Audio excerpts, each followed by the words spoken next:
also help in a more tailored way. So you're going to see these emojis throughout that'll ask you to do something, either jot something down or give your thoughts. If you see the camera emoji, feel free to take a screenshot, and you might be able to use that then either during this session or later. Some instances, I'm going to ask you not to use AI, and in others, I'd encourage it. And you'll see these bits and pieces as we go through. Is that okay? Cool. So let's get craftsy. You've got some paper in front of you and some markers. If I can just get you all to fold the A4 piece of paper in half and write your name in large letters and underneath what your side hustle or freelance business is. So fold it in this way, in a portrait, so you can tee it up in front of you like that. Think of it like a giant business card. I guess anyone online, if you can throw it into chat, tell us what you do, and stick your name in there, that would be really helpful. Sorry, we're writing our names. So just like this, your first name and the thing that you do, and if you're not sure what you do, what you think you might like to do. As big and bold as possible, so I can read it from here.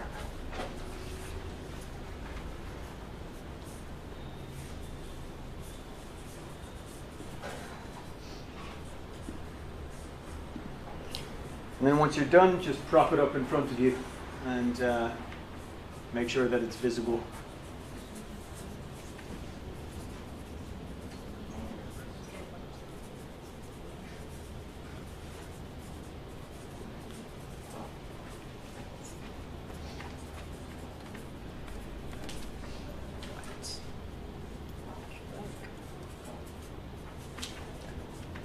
Cool. Can you stick that up so I can take a look? All right. Creative, anything. Yeah. Nice. I've got lots of jobs for you. Culinary, consultant, UX, breakthrough, breathwork practitioner. Yeah. Cool. Performance nutritionist, degrees of well-being, graphic design. Awesome. Really good mix. Cool. Okay. So anybody freelancing at the moment? 1, 2. Tell us a bit about, Gareth, what you've done so far. Yeah, most of the work I've done so far is linked back to the university. So I was working with some of the elite athletes, or the elite athlete program with the university, and they didn't have a link this year with students, so I offered my services to fill the gap, and they said, yeah, brilliant. And I had a couple of clients through that network as well. And it's now the development stage? Okay. And, yeah, and I've just launched a website. Amazing, congratulations. And Abu, what are you doing? So I do mainly branding and logo design work. Okay. So I work with brands basically across UK and also recently internationally. Super. So I work with mainly I work with restaurants and stuff. So currently I'm working with a Korean street food brand. Okay. I do some branding and some book design work. So restaurants, do you need a culinary consultant by any chance? There's one just here. Potentially, yeah. Cool, you guys should talk. So, anybody here picked up any side hustle work aside from the stories we've heard? Has anybody tried using Fiverr or picked up work on Instagram? Yeah, tell me about that experience. I used to do that on Upwork. Upwork, okay. Yeah, Upwork. So it was fine, but now I'm international student. Yeah. So currently I cannot go. But yeah, so in my experience, I had a lot of work through referrals. But so my strong suit is like I have had problem with like lead gen, but once client is there, so I closed like maybe 75% of jobs. Great. Yeah. Cool, thank you for that. Okay, out of interest, when you were on Upwork, did you find yourself having to undercut the market? How did you price your work? Yeah, so it's always tricky because like my profile was fairly new. So it's like in the start, it's always like I'm gonna go work free for you. So like a lot of the problem is the trust and like algorithm of you bringing on the top. So you have to like cut that in the start to in terms of like good review, good feedback, and then eventually like you start building up. But it takes a lot of time, and on top of that, now it's super expensive. Yeah. Anyone else tried Fiverr or Upwork, freelancer.com? Yeah? Yeah, What do you I tried think? it when I first started out. Okay. Personally, I haven't been as fortunate with it. I used to sell like artwork on there, and I think the most I made was probably like 10 or 20 pounds, but I haven't really revisited it in quite a while. It's funny, isn't it? Like their whole pitch is supporting freelancers, building you up, and the whole algorithm and business model really relies on you undercutting the next person. It's called a race to the bottom, something I would definitely be mindful of when you go in there. And as you were talking about, it's all about building up those reviews, trust, investment of time into a couple of platforms. We'll talk about that in a little bit. So my company, Freelancer Club, launched about 10 years ago. We're a community business model, so we don't take commission. We don't operate in the same way as a marketplace like Fiverr or Upwork. It's much more rounded. So it's a club for individuals who are interested in side hustling or freelancing. We bring them together. We do a lot of education. There is a jobs board, and we've matched over 300,000 jobs since we launched. But 100% of the fee goes into the pocket of the freelancer. So it's called ethical hiring. It's quite niche we only cover a handful of creative sectors. But I bring it up because we straddle the world between clients and freelancers. We get access to both sides.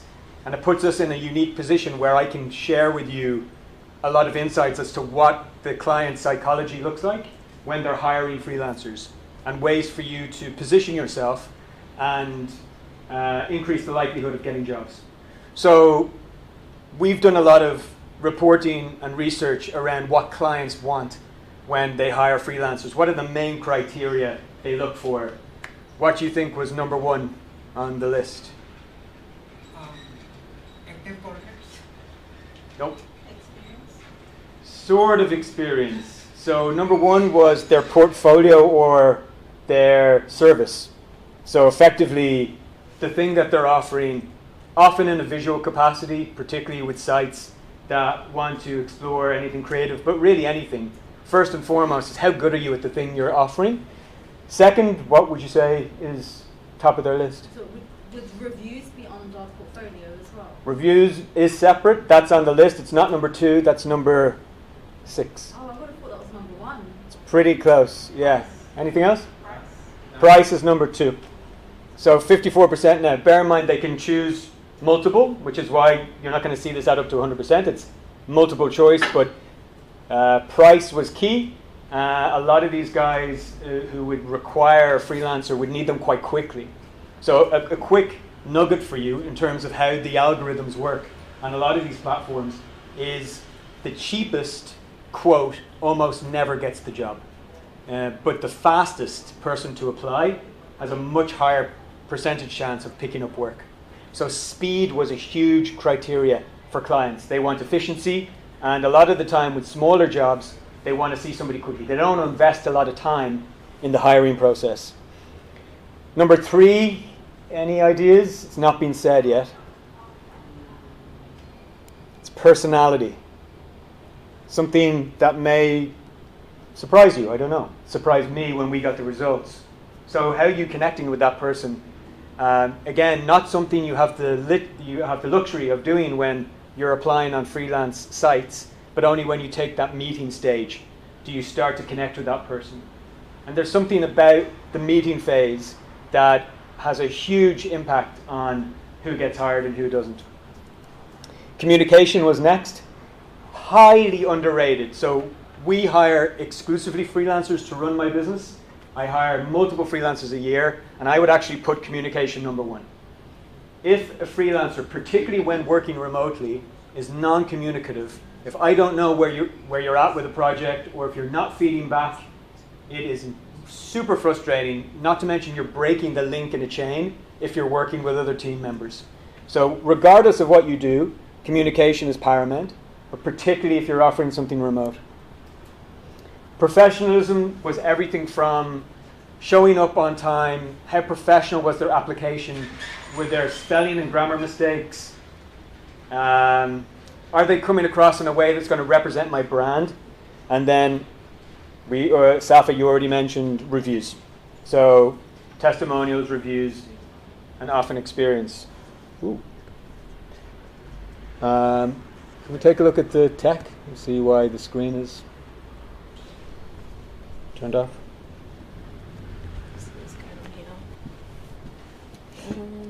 So trust, I think, was mentioned by someone earlier on. Trust is what all of this boils down to. It is paramount for a freelancer, particularly before you hit that meeting phase, to try and hit that trust level and feel that this person is going to be able to deliver.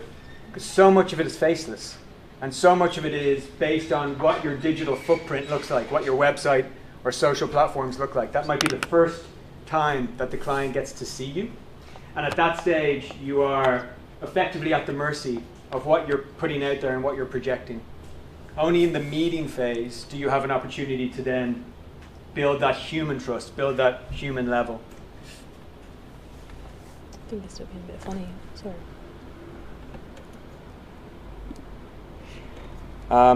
It'll come back on in a bit, but Your slides are here if you want them. Your slides are on here if you want them, because I don't think it's working on the laptop anymore. yeah, if you want to switch it over to that one. You can use this. Yeah, that's cool. Go for it. Buttons here. Can we get them up here or no? Yeah. Cool. Wait on. Yeah, let you do that. Oh, I'm going backwards. You're good. Super. Okay. Okay. Right. So this is what I want to cover with everybody today. I want to put a focus on referrals, social media, networking. We'll do a bit on freelance platforms, not a lot on direct outreach, but I want to touch on some of the pitfalls that we're seeing a lot of, personal branding and inbound inquiries. Someone mentioned referrals. Yes. I can't read your name. It's beautifully done. Noman, you mentioned it earlier on. Can somebody just define what that means to them? What does a referral mean, or what comes to your mind when you think of a referral from a freelance lens? Someone recommends you. Yep. And says, try this person. Who might recommend who to who? For other clients, Yep. potentially other people in the same business that work alongside, who perhaps, they're too busy, but they know, or you've got an expertise in a particular area that they haven't, they may recommend you to them. Exactly that, right? So when we talk about referrals, think of that big picture. It's not just the client referring you to another business. It could be another freelancer referring you for a client.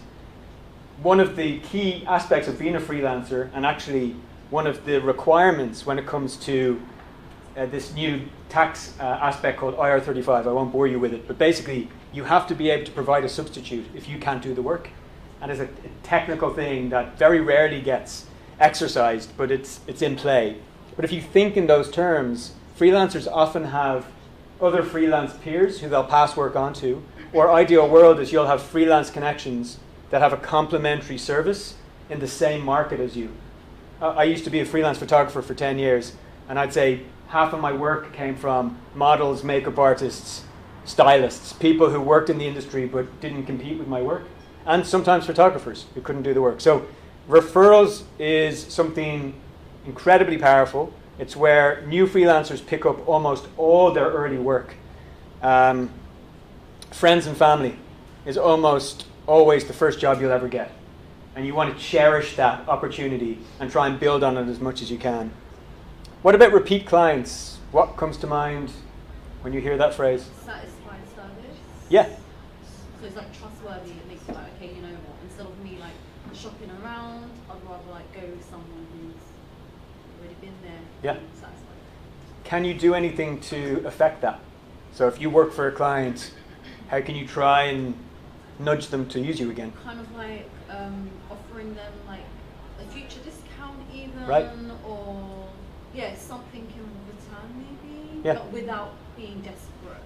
For sure. So it could be authentic. Yeah. You could also offer like additional services, like for example in my context when I do branding, I also offer them like if they need help with packaging or setting up something for their brand, then that can also be like extra value. When do you bring that up? I normally bring that up when I'm offboarding them, so when I send them like a brand guideline, I also offer them like a creative partner pack that has all of these details in there and like incentivizes them to want to work with them again. Yeah. Like sounding desperate or pushy.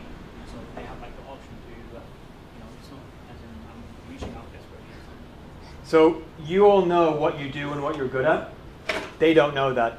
How you communicate that will be critical in terms of what we call maximizing an opportunity. So that's trying to embellish an existing relationship or get repeat work. You see, for the repeat work, does it have to necessarily be you trying to upsell sales at the job, or is that where the personality comes into play, or they just like you and you've done a good job, and then they just want to talk to you again? Yeah, that's an excellent question, right? So my old business partner, she started life as a commercial model. And she said to me, I'm definitely not the best model. It's very subjective, but she's like, I know who I am, but I'm incredibly communicative, I'm professional, they like me, I go above and beyond when I'm on set. And she kept getting hired. She's one of the very few models I knew who had consistent freelance work, very much embedded from her personality and from her communication skills. Could you not remind past clients of the services that you offer on repeat, or maybe on like a schedule? Maybe Right. just check in every now and then. So tell me more about that. How might you do that strategically? Maybe on a quarterly basis or a 6-month basis, just pop in and say, it doesn't even have to be face to face. It could just be in the sense of an email. Right. You've hit on something there that I want to touch on. That's a really interesting one, right? Is how do we stay in front of mind of our clients when we finish the job and not be that freelancer that is bombarding them with weekly emails. Nobody wants to be that guy. Quarterly, yep, that's a nice kind of 3-month gap, and it's light. What you send them would be interesting. You could start a newsletter which is of value. They're reading it, they're gaining something. You become an expert in your space, but you're still reminding them of who you are, and when they need you, you're right there. Or you could get highly strategic and start thinking about the project I did with them, right? It was with an athlete, and I know they've got a race in 2 months. So I want to hit them up when that race is done, and I want to introduce another service. Is it better to tailor it to each client, or is it better to send like a generalized one out to like all of your clients? I think tailored will always trump a general. We have a mindset of mass emails because we're used to getting them from startups and scale-ups. But as a freelancer, you might not need more than 5 or 10 clients, even in a year, to justify your earnings and how much you want to create. With that, you should be heavily tailored and heavily personalized. And we can even eradicate too much high thinking strategy. This should be a human-to-human conversation. To say, I happen to know you've got this event coming up because I follow you on LinkedIn. Let me step in and help you with that. Just to let you know I also do X, Y, and Z. So look, you guys nailed this. You've almost ticked a lot of these boxes. I want to spin back around to this, but your internal network, friends, family, I would heavily recommend sitting down with a pen and paper and actually breaking down who could be a potential strong connection for me that I already know, that's right in front of my nose, that I could reach out to and say, this is what I'm doing, can we have a conversation? Could you set up a coffee with so-and-so? Exploring more opportunities, that was said. So we call that maximizing the opportunity. The way you do that is by asking questions, being inquisitive, be curious with your clients. Get to know what the work you're doing is impacting in the bigger picture. So if you're going in and doing UX design, what does the big picture look like? And is there anything else you could go in and potentially fill? Someone mentioned referral discounts and introductory fees. These can be a little icky at times, and just be careful, right? It's tricky to do, but it depends what you do. But mates rates, I think, is a nice way to do it. You can say, if you can recommend me to anybody, I can give them and you 10% off. The cost of you finding a new client is going to be 10x keeping a client. So we want to try and put everything in place to maximize each one. Then when we look at repeat clients, really there's no better technique than doing an excellent job. If you're great, they're going to keep using you if they need you again. But let them know everything you do appropriately. That could be in an email, it could be on your site, whatever. And then the strategic check-ins we talked about. So well done, you're doing my job for me. That was a full house. This is a system that I found works really well. You can do this for a number of things, like your internal network, your assets. So Maybe there's a photographic studio at uni that you could use. That would fall under the assets bracket. But under your network, you can start breaking down who in your immediate circle of friends and family might be useful for your freelance or business or your side hustle. Who online is there, and how would you score them?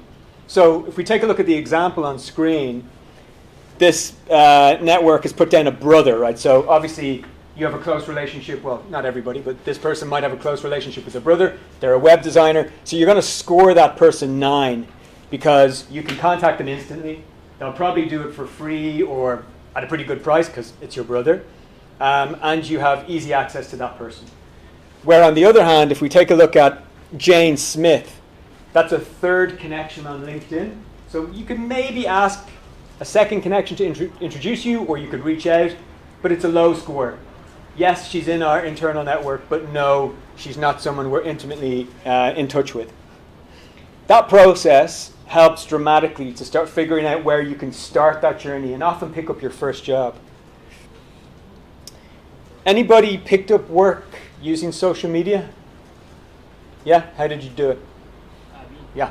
I normally posted a lot of concept work that I done. So with branding, I worked on a lot of passion projects to start my business and to refine my skills. And whenever I posted it, I was done case studies on my website and anywhere else I possibly could find. And then I'd always attach my email. So then people would normally just find me like that, or they even DM me and just be like, hey, I need to either refresh my branding, or I'm starting this new business. Can we where can we chat? And then I'd send them my email, and then we continue from there. Okay, nice. Vaughn, you put your hand up. Yeah, this is different to this, but I coach table tennis, so already there's kind of a pool of people I know in the community and post videos and little kind of tips here and there. How instinctive was that in terms of the content you were creating versus strategic? So did it just feel like I'm posting these videos? 80% instinct. Right, okay. And then a little bit of afterthought, I'd say. Okay. So with the first one, you're like, oh, hang on, this is getting me some work. I was surprised. I wasn't even doing it for work, to be honest. It was, Right. That's incredibly common. A lot of the time, our instinct in terms of what we want to put out there is a pretty good first instinct. And the key to that and the learning from that is this something I can replicate? And can it feel authentic and natural? Is it something that I want to do? So defining what it is you want to get out of that, which is I want to become a full-time table tennis coach. Now I can look at using this template and repeating it in multiple different variations as a way to generate clients. That's what we're trying to figure out. Right? It's often in business, very peculiar ways to find clients. It's often niche within niche because the obvious easy options are completely saturated.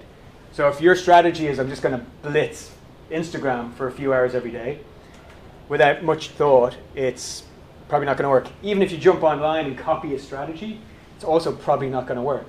We have to find that little niche, that little gap that allows us in.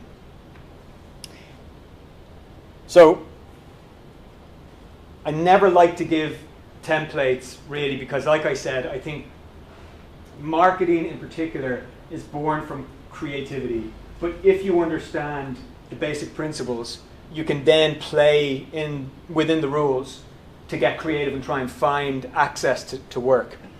So I just want to talk a little bit about some of this stuff here. Anybody tell me the difference between inbound and outbound?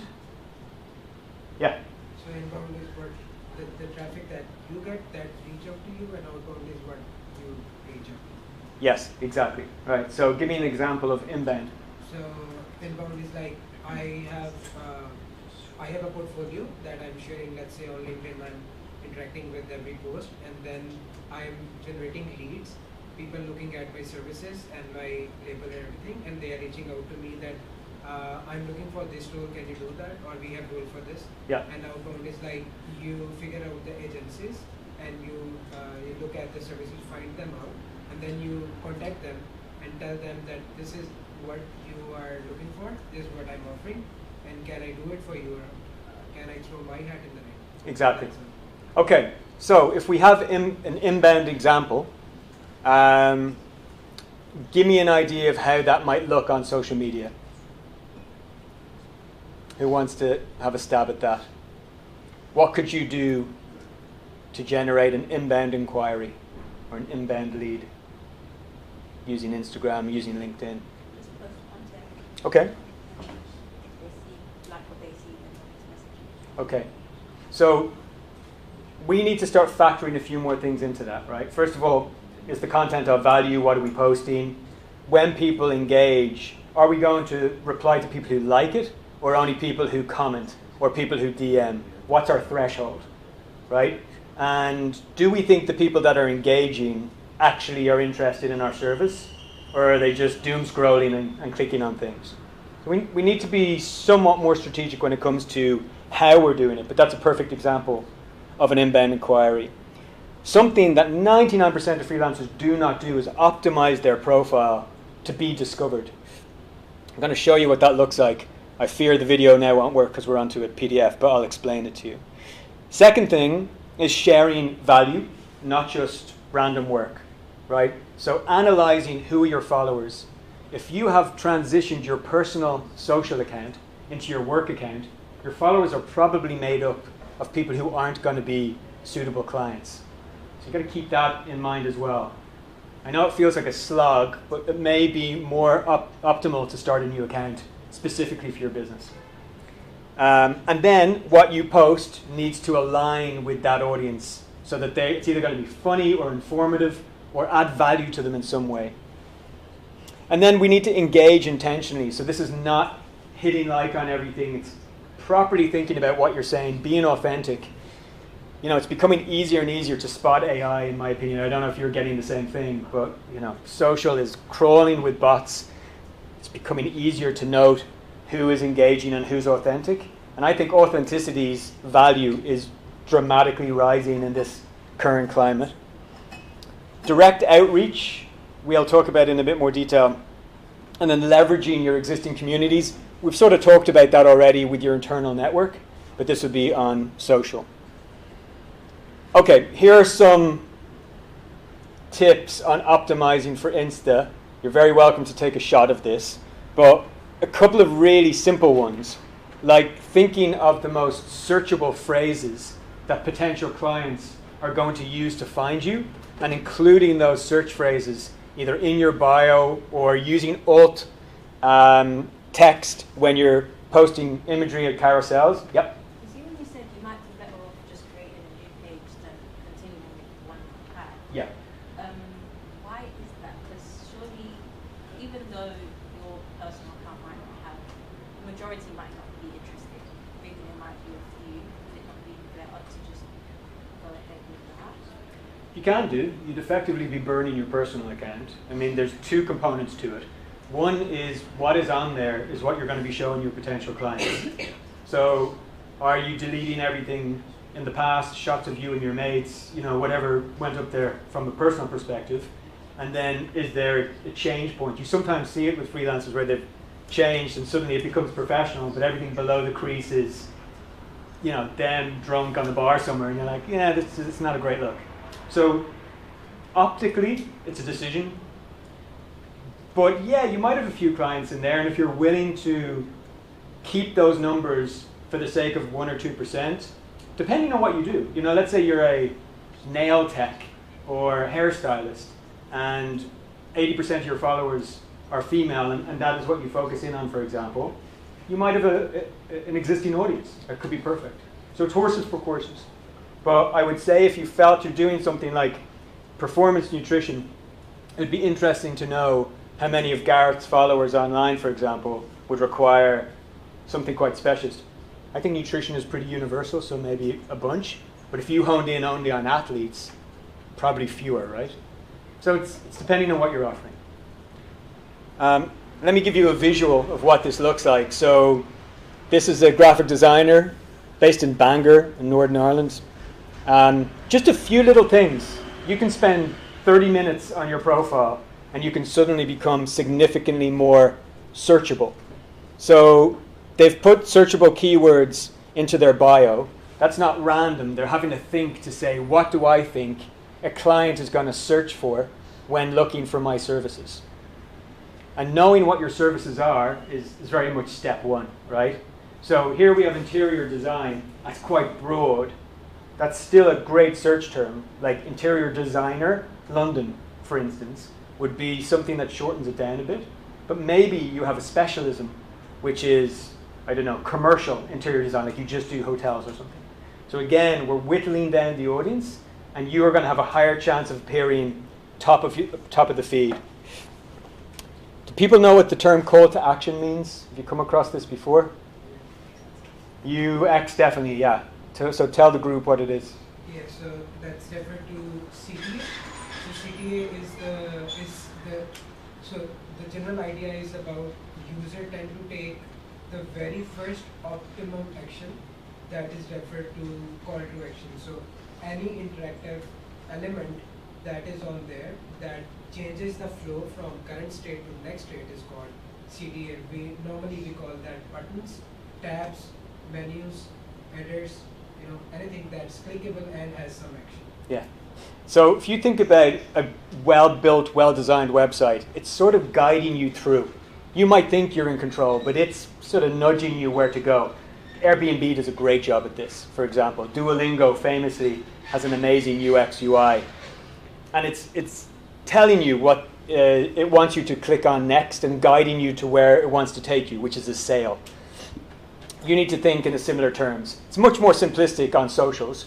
The call to action in this case is Laura's website, and she has 3 other call to actions which will probably take you to different places she wants to take you.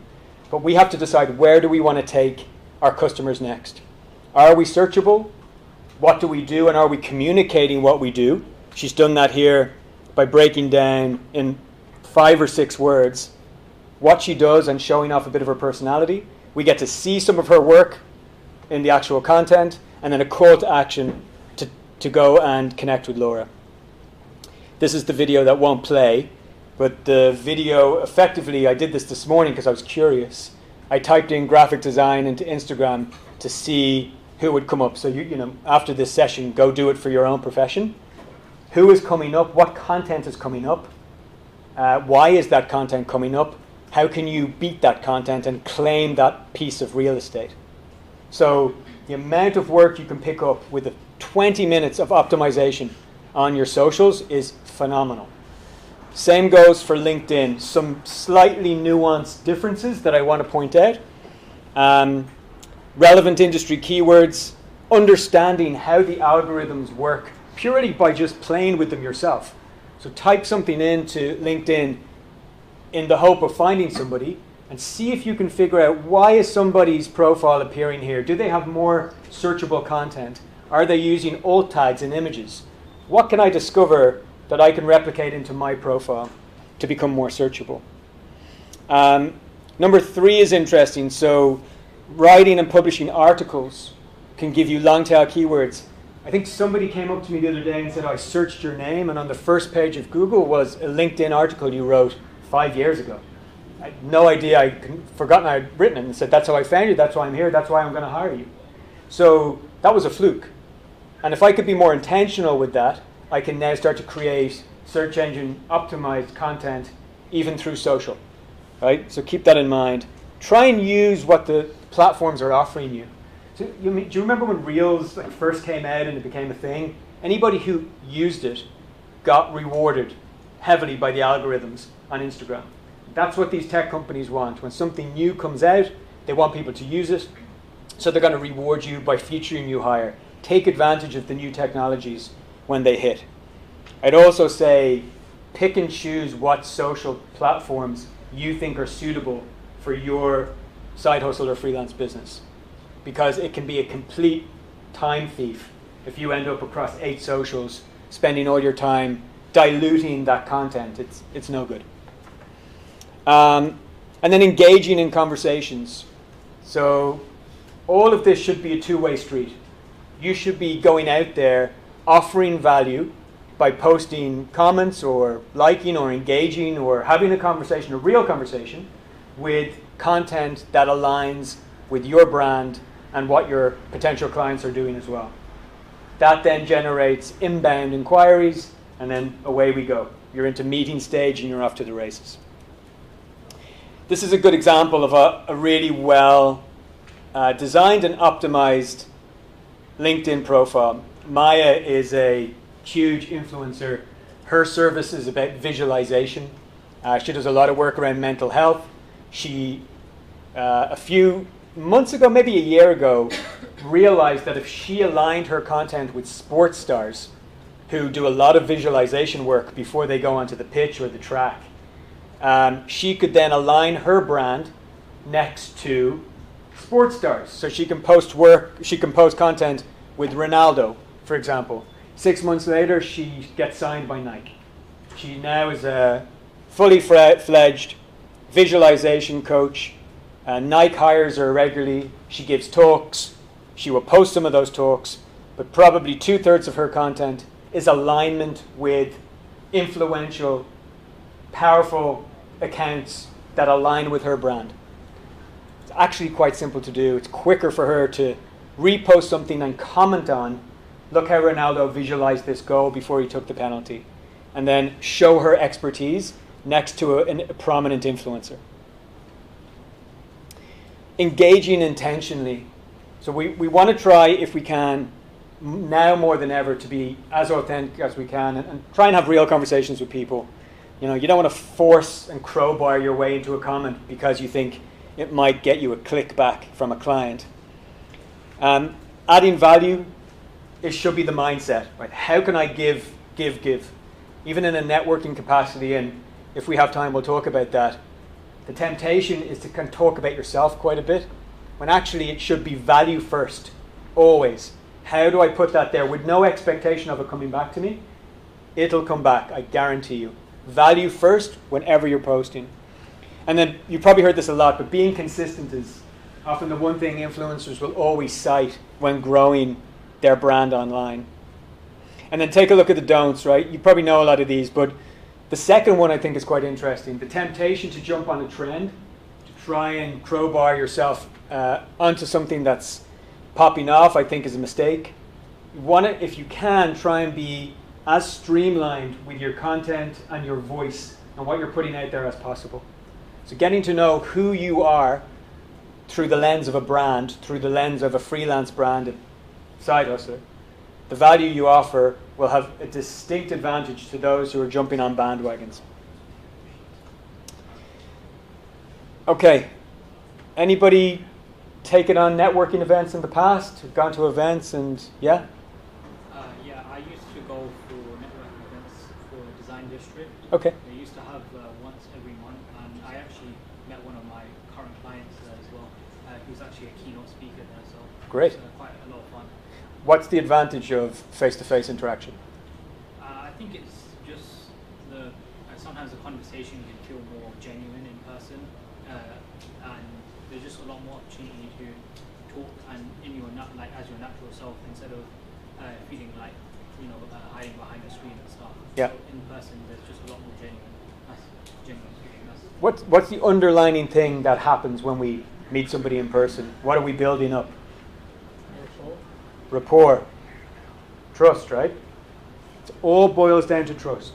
You think of the work you would have to do online with a stranger, starting off with, say, a comment underneath their content on LinkedIn, to get that same level of trust compared to meeting someone in person.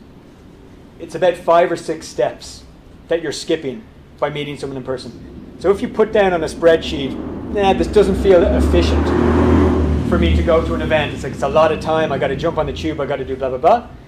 It's much easier for me just to blast social media. That efficiency equation doesn't work with freelancing, because you need to get to that trust point as quickly as you can. And events are an excellent way to do that. Most people don't prep, they just turn up, they talk about themselves, they ask questions, they meet other people. I think if you can prep and have a strategy that enables you to remain very natural and who you are and authentic, but gives you a system to maximize every networking opportunity, I would strongly recommend doing it. And that starts with deciding how you're going to gather details. That may seem really obvious, but who haven't we heard of? If I asked you today, you're going to meet somebody here, how would you take their details? Instinctively, what's the first thing you do? I'll get their LinkedIn. LinkedIn, okay. What if you meet everybody here today? Would you do LinkedIn for everybody? Yeah. What would happen tomorrow? How would you stay in touch with them? Oh, maybe send a message on LinkedIn. If I want to work with them, maybe they're not. Yeah. Okay. Anyone have any other systems or strategies how they would gather data, contacts? The actual contacts app? So Notes? what I've started trying is whenever I build some LinkedIn connections, so I just send them a follow-up text. So at times you connect and have some conversation around it, but it also like sort of keep that person in your inbox, or like, you know, an algorithm also like work in a way that if you post something, so those posts keep coming back to you, and that shows you. Yeah. That's one thing I tried in the past and it was right. We need to think about what this funnel looks like. If the temptation is you go to an event, it's a social, it's a tilt on it normally. You meet a bunch of people, you might take their LinkedIn, you might message them, and if nothing happens within that 2-3 day window, they just get buried in the other 2,000 followers that you've got. How do we retain that strategy? And that's what we have to think about. So we could put them through into a sheet, a spreadsheet, to start to think, okay, I want to touch base with this person, or you know what, before messaging anything, I want to go see what they do. Can I genuinely offer them value? Do they have upcoming projects that might align? What did they say at that event that I can reference to make it much more personal in that follow-up message? Or maybe I could go straight into, great to meet you. It's really interesting to hear about that project. Are you free for a quick chat? And then we go into a meeting phase, which is often the phase before we get hired. So really try and think how you're going to manage this. It may seem incredibly dull and boring. That is key to optimizing an event. And then choosing a system as well to get that done. Another thing I would prepare is, what are you offering? What are you asking? So not everyone is going into networking events purely to find clients. You might need to meet someone to help you build a website, or you might be looking for a partner to help build a business. Have a think about what your intention is and why you're there, and really understand it. And then also, we want to build out what our offer is. And if at the moment you're saying something like, I'm a graphic designer, that's not super compelling. It's not that memorable. So we want to dig into what problem you're solving for your client. What value are you offering them? And that's what I want to touch on. Take a look at these two examples, right? This is a brand message. Both of the messages come from the same freelancer. The one on the top left is the most typical way freelancers write their brand message. Brand message appears on your bio, on your site, your LinkedIn, your bio, everything. It's often you're talking in the first person. Like, I'm an award-winning writer, I'm incredible, I'm really good, hire me. On the bottom right, they've spun it completely with the client in mind. They've identified a common problem that they're solving for that client, and they're honing in on that. Somebody tell me why the one on the right is more advantageous. It's more of a demonstration of value to the client. Exactly. What would a client think if they read that? They're resonating with a problem that they have that this person can fix. If a client reads the top left, it has to do all the hard work cognitively. It has to think, okay, they're a great writer. Could a writer, help me drive sales? That's not an instinctive thought. But actually, a writer probably could. So we need to identify what is the driving force, what's the outcome of our work through the eyes of a client, and how do we communicate that? Here's a breakdown of what that can look like. Right? We can use something similar. In white text, we talk about our audience, so that's who our clients are, and we talk about what we do. If you are a face-to-face freelancer, if you offer something like photography, videography, where you have to be there in person, you might want to put a location. In orange, you are then honing in on the problem that you're solving. I want you guys to give this a crack for your own businesses now. We're going to do 5 minutes. And I want you not to use ChatGPT, please. It'll give you a fine answer, but it completely deceives the point. Keep it as short as what you're seeing on screen. If you want, you can use this as a framework, but you can go off script. But try and include what you do, your audience, As a bonus, you can include your values. That could be cool. But most importantly, I want you to include one problem you're solving for your clients. All right? Let's go. 5 minutes, 35 past, and we'll come back and hear one or two of them.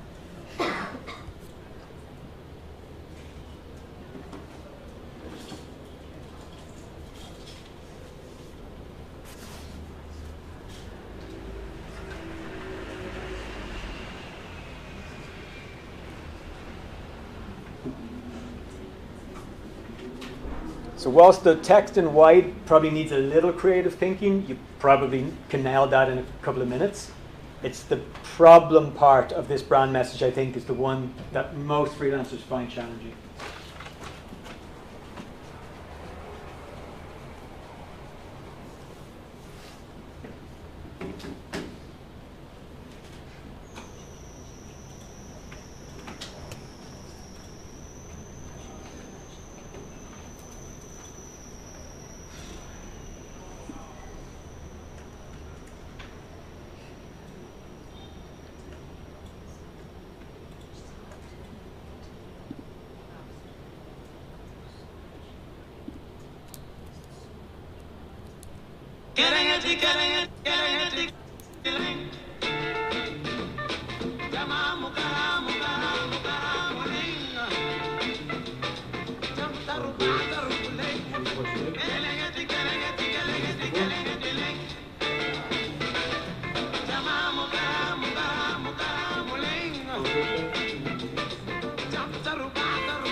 For those online, if you want to post it in chat, we can take a look at it.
All right, 2 more minutes and then we'll hear a couple of them.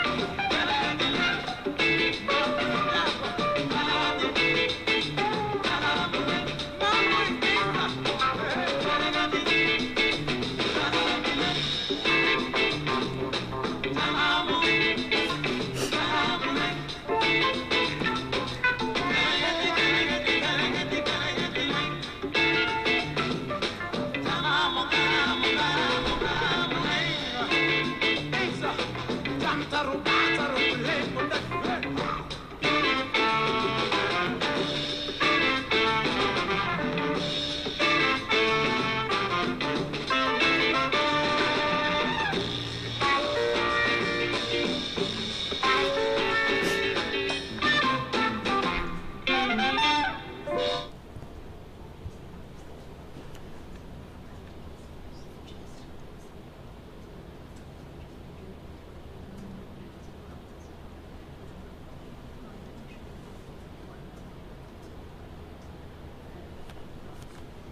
All right, so let's start wrapping it up now, getting the last bit in. Long, you've been finished for a while. You want to read it out? Yeah, sure. I hope students get the most out of university life by helping them better connect to themselves and others, using evidence-based techniques such as mindfulness and talking therapy. My mission is to make a lasting positive impact on your health and well-being as you complete your degrees. Nice. Okay. Any feedback? Who likes that? Me. You like it? Yeah, degrees of well-being. Yeah. So I work as a well-being advisor in university. Okay. So I'm looking to freelance this at some point. Okay. Um, So that question from Safa tells me we still need some clarity on what you do, sure. right? The bridge between what you do and your mission, we can smooth out a little bit as well, I feel. But in terms of the meat, it's great. We're tapping into some emotive elements as well. I think you could even go deeper. What would be a common challenge, or what would be a core reason why somebody would hire you? They're struggling with something. Okay. With their mental health or a challenge that they're experiencing, not related to their studies, but whilst at university. Okay, so another way to think of this brand message and to capture attention would be in the same way as an advert does that. Do you know in the tube at winter, they've got the ads that say, like, are you feeling tired? Of course I'm feeling tired. I'm on the tube. It's 6, and it's been a long week. And now they're selling me some cough medicine or something.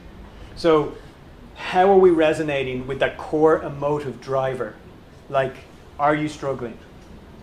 I can resonate to that. I am struggling. I'm in the right place. I'm going to read on. So we want to try through our brand message to capture that emotive connection as quickly as possible. Let's have a listen to Newman's. Yeah. UX designer based off London and a decade of experience. I specialize in making a digital world a better place for your users and customers, ensuring that they have best user experience and you have high revenue. Great, okay. Right at the end there, that you're going to build more revenue. That's the problem you're solving for the company.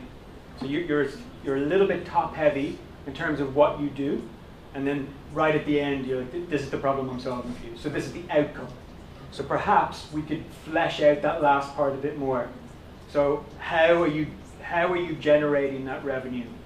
Can we be more specific? If you felt that that's the main reason a client is going to come to you, right? Maybe they want a more professional looking website because they're losing a lot of traffic because the website looks crappy and they're jumping off after the first page. Shane. Thank you. I've said, based in London with a global reach, I specialise in profit protection, menu development and streamlining workflow systems for culinary businesses, specifically small to medium chains with multiple sites, maximising profit, retaining value and a strong repeat business from your customer base time and time again. Okay. Faith, what do you think of that? I think it's good. I think it's very clear as to what it is that you do. I just don't understand the story very much, so a lot of the words kind of go in my head. But I think it's very clear if someone's in the field, especially as to what you're talking about. Try and refine and streamline it a little more, I suspect. Okay. A good challenge is, can it fit into my bio on my LinkedIn? Yeah, so like condense it all. Condense it more, and you can have versions of this. So we see examples of a strong brand message filling up the homepage of a site. Some people use it as a design mechanism, and then they'll have a version of it that they can get down in 12 words, basically. Keep working on those. The brand message is critical. You'll see it everywhere once you start to nail it down. It also helps you crystallize your value, and it can better give you tips on what type of content to produce. So if you write down the top 5 reasons why someone's going to hire you, you've probably just identified the most important 5 topics of content that you're going to be able to put out for your client. All right, coming back into our networking frame of mind, we now know the value we offer. What's our ask? So what do I mean by that? It's what do you need most importantly next to move forward with your freelance business or your side hustle? Right? Not always, I just need a job. Is there a step before that? What do you need help with today? Anne, Yeah. tell me what you think your ask might be. What do you need most right now? So actually, I haven't started a personal brand or anything. I'm just here to understand. What's the question? So let's say your goal is to set up a side hustle. Yeah. Is that half right? Yeah. What is the next thing that you need to help you achieve that? I think for me, I need to start with social media. Okay. Let people know that I'm starting something, and yeah. So if someone in here was a social media expert, Yeah. would it be of value for you to hear from them? It would be. Cool. So that's your ask, Yeah. right? What is the thing you need next? Take a minute, just scribble something down. Put it down on the other side of your paper. Use the markers. Right? Just flip over your paper. What's the thing you need? Look, if it's money, if it's clients, put that down. What is the most valuable thing you would ask for in a networking event right now? Do you need a new website? Do you need a business partner?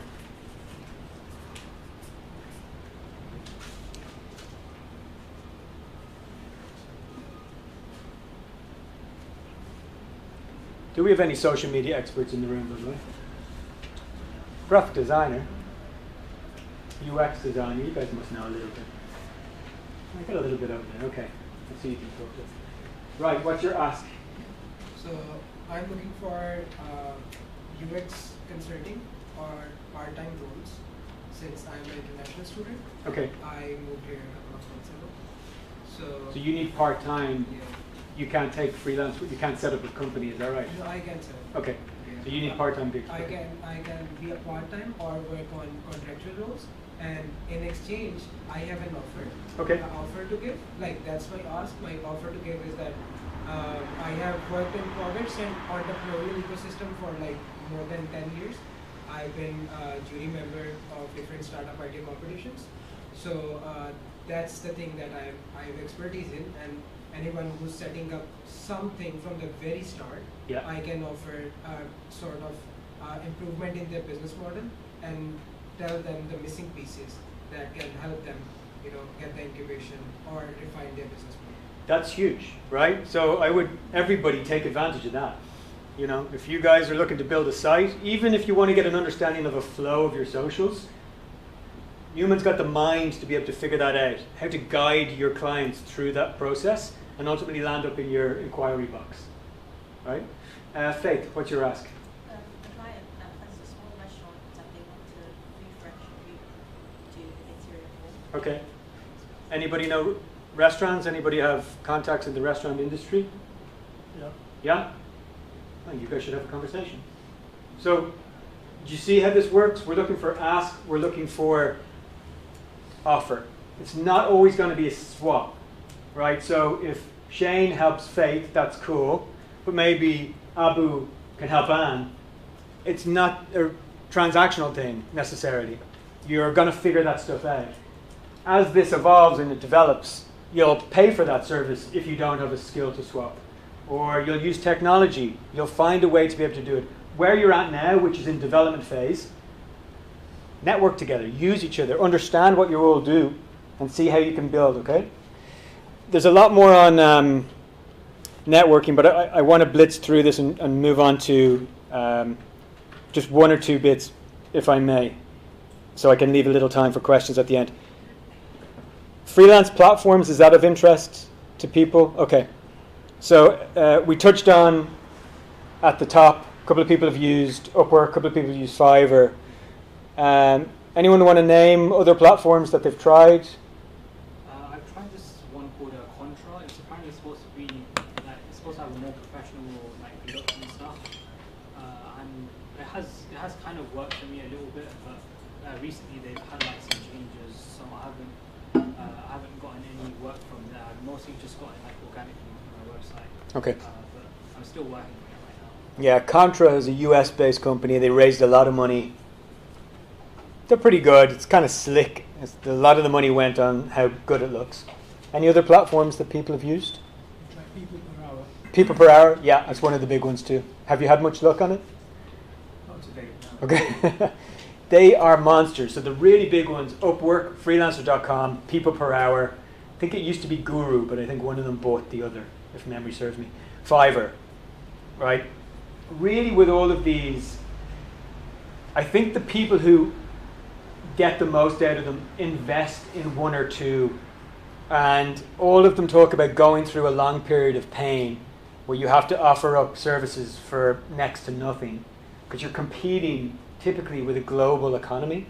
That's kind of challenging. I'm wondering if in this climate it is the best use of your time. I think if you have a lot of time, you could give it a crack, give it 6 months and see can you build up referrals and start to crack the algorithm a little bit. But if you don't, I think you're going to have much better joy even going offline, thinking about this in a much more visceral way with your internal network. Knocking on the doors of your local high street is probably 10 times better use of your time than Upwork if you're starting from scratch. So we want to try and think of where your clients are hanging out and what the most optimal way to use them is. But if you do choose to use them, I would identify 2 or 3 at the most. Try not to create accounts on multiple platforms because the platforms want investment of time to ultimately benefit from them. And then mastering the art of the job application. Right? There's this guy on our website who's a photographer, and he is landing so much more work than almost all of our other members. So we interviewed him, and we said, look, would you be up for sharing what you're doing? He's like, yeah, it's no secret what I'm doing. And he talked about how he applies for jobs in a very personalized way. He does it incredibly quickly, so he has a job alert, a notification. The second it hits his phone, he applies. And then he'll put a call to action in there to get a meeting as soon as he can.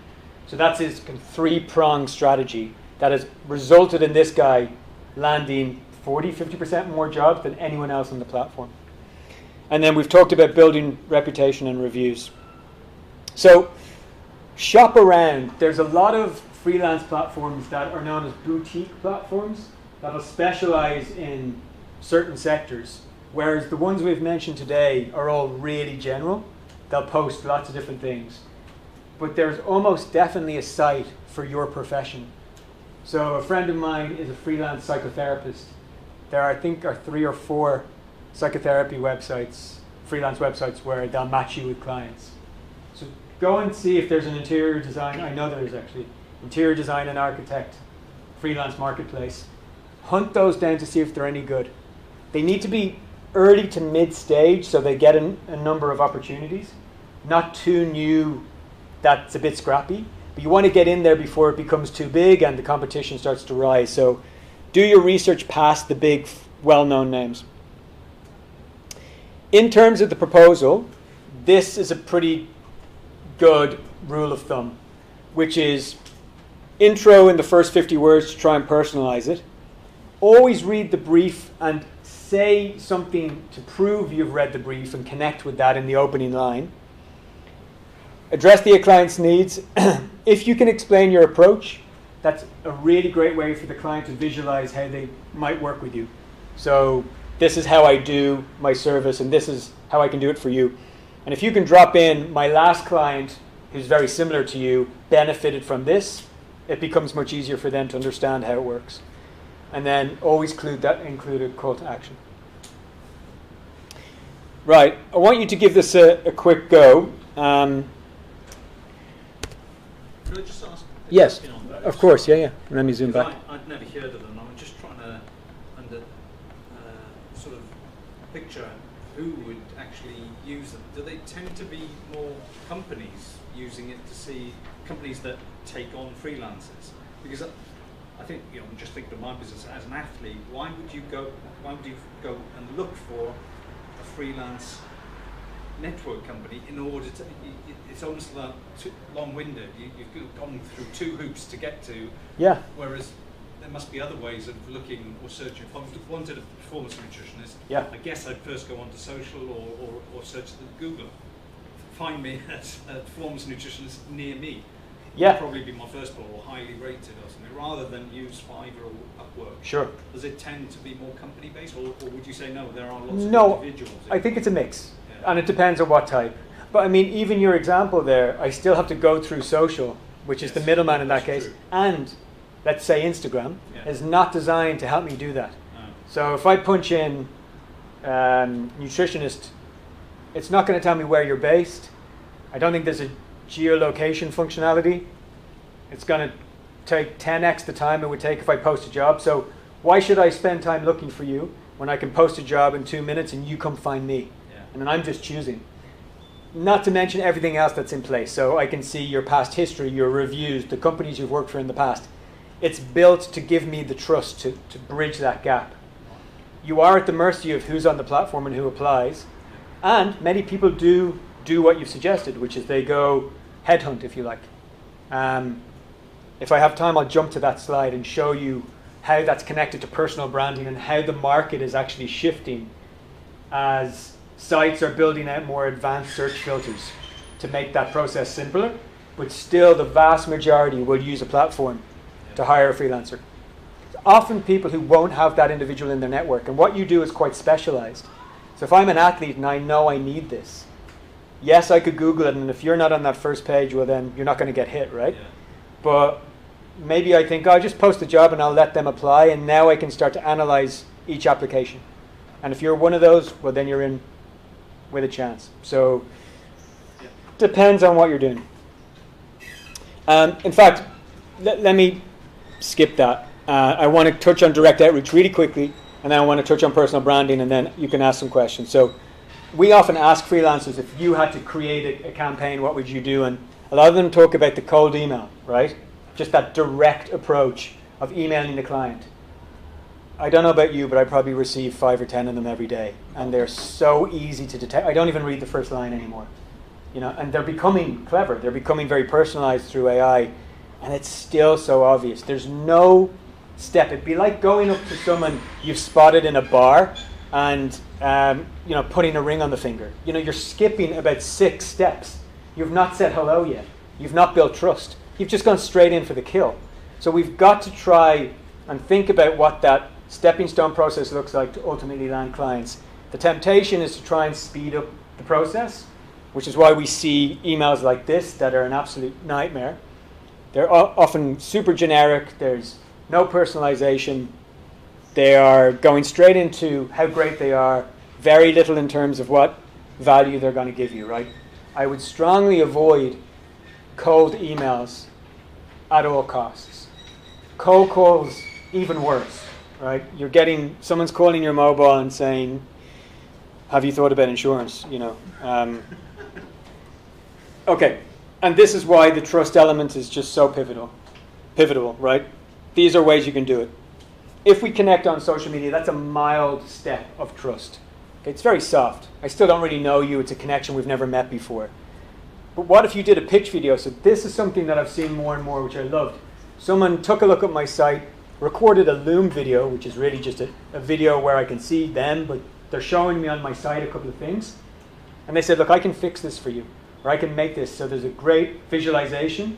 And we're so used to video calls, that process worked really well, that format worked well. Meeting in person is, we've already discussed. And then even better, if you can get introductions from people, it's huge. Because you have a mutual friend or somebody that is respected, and you are bypassing multiple steps into trust. You'll go straight into a meeting phase at that stage. Okay, I'm cognizant of time. Let me just quickly show you this. Feel free to take a photo of it. This is driven by a shift in the industry and how we're seeing more people invest in personal branding, effectively playing the long game, becoming an expert in your area and building up your reputation on socials typically. And by doing that, you stop applying for jobs completely, and then clients come to you. And that's what we would recommend you start thinking about if freelancing is going to be in your life for the next few years. Typically, over years 1, 2, and 3, you want to reduce the amount of outreach and increase the amount of inbound inquiries you're getting. That happens through reputation, through influence, through connections and experience. But you can proactively do things to speed that up. It's not just time.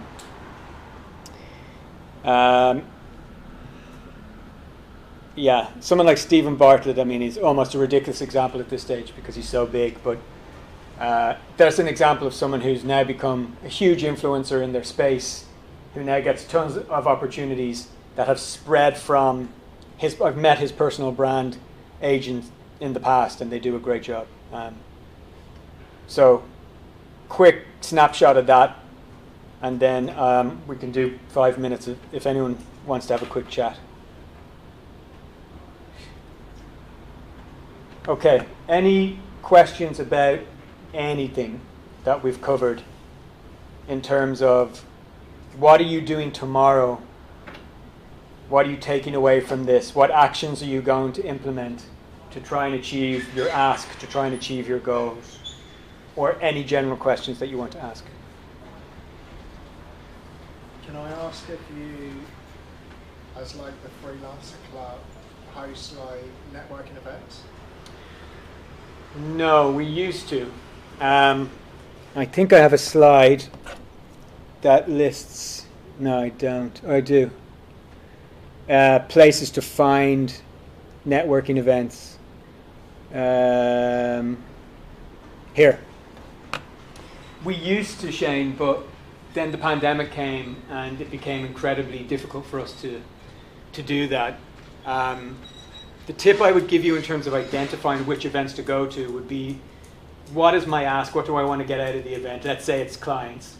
And then which events will I isolate and identify where they're going to be?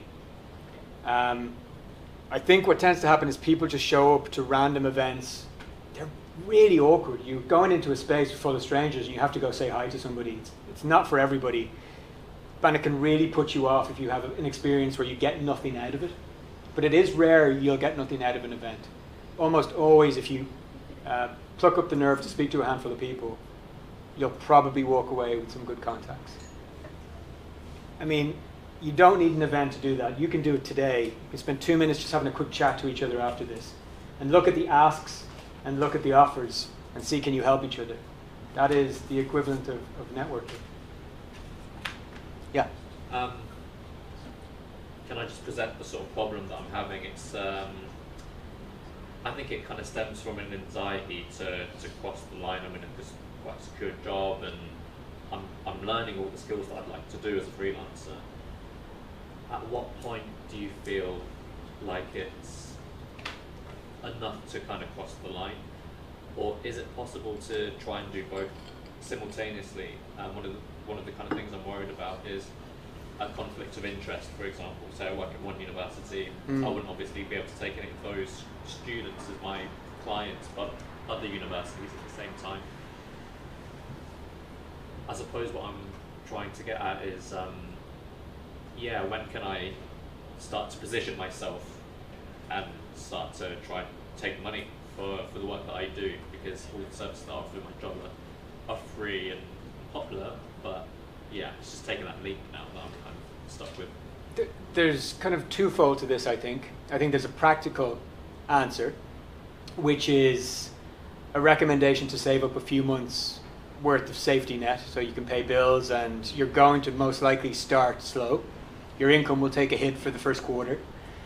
Ideal world, you would have a couple of paying clients on your books, and so there is some regular income coming in, even if it's 10-20% of what you ultimately want to earn.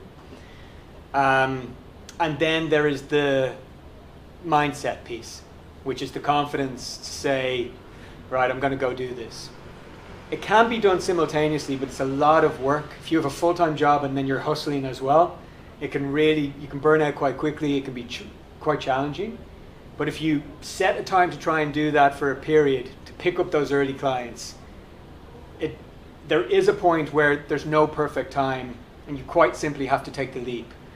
There is an argument to say that with no safety net, you're going to push yourself a lot more. You'll wake up, get it done, you'll hustle, you'll have a growth mindset if there's nothing stopping you. When there's something to catch you if you fall, and the jeopardy is lower, there is that element that you'll never fully commit. As a product design instructor. So I led my own design studio for a while. Now I am a UX manager at one of the biggest veterans charity in the UK. And also I had experience with many enterprise companies. But that's me. I'll be happy to know each and every one of you. And actually maybe we can start there before I get into more nitty-gritty details of today's presentation. Would you mind, at least some of you, or maybe we are not too many people here, maybe we can go one by one through the line, who you are, and a really concise, quick introduction to your idea or your startup, what you want to pitch. Just want to hear about what it is. So we can just go over from the first line. Carmela. I'm Carmela Fuller. I'm studying sociology and criminology, and my idea is about a social startup to help women in need. It's a kind of social media where women can contact professionals. Yeah. Okay. Nice. I just need one sentence if possible. That's fine. I'm Mo, from School of Psychology, and I made it 2 sentences. Is that okay? That's fine. I won't police it. Yeah, I'm encouraged to, I'm very fascinated to create a podcast that encourages people to think about their life and be strong and not being timid or manipulated by media, social media, AI. I try to encourage people to take care of their life and accept responsibility over rights. Okay. Courageous goal to have. Hi everyone, my name is Sarah Kareem and I am the founder of Exotic Skin, which is a luxury self-care brand inspired by the exotic. So I studied law at University of Westminster. Now I'm an entrepreneur, and I'm just wondering, like on a side note, is anyone here attending the business show, which is tomorrow and the day after? In Excel? Yes. Yeah. Oh, you are? No, I'm not. I just know it. Okay. I was just curious. You are? Oh, you will. Oh, okay. Yeah. Nice. Great. Thank you. Okay. I was getting a question. So what was the idea of your business idea? I'm the founder of Exotic Skin, which is a self-care company. Oh, okay. Inspired by self-care products inspired by the exotic. Perfect. From there. So, hi, I'm Delisha. I'm a fashion business management student. So my idea is fashion trend forecast website, which tracks trends from social media. I think, just a minute, I'll just pass this mic so that we can all hear it better. Yeah. Hi everyone, my name is Hatem and I'm studying investment and risk management. My business idea is to being a manufacturer in industrial safety shoes, which involve lightweight and highly protective shoes. Okay. Hi everyone. Oh, this is loud. My name is Sarai. I'm a digital media production student, and my idea is to try and create an app for the feminine cycle. Okay. Hi everyone, my name is Aya Shihabi. I own an estate agency that deals with residential sales, lettings and property management.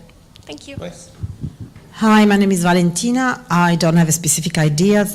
In fact, just a couple of days ago, I was thinking of an app or a subscription membership kind of thing that brings together women on obesity drug medication and how they can have access to endocrinologists, psychologists, and that. But it's sounds like you have an idea.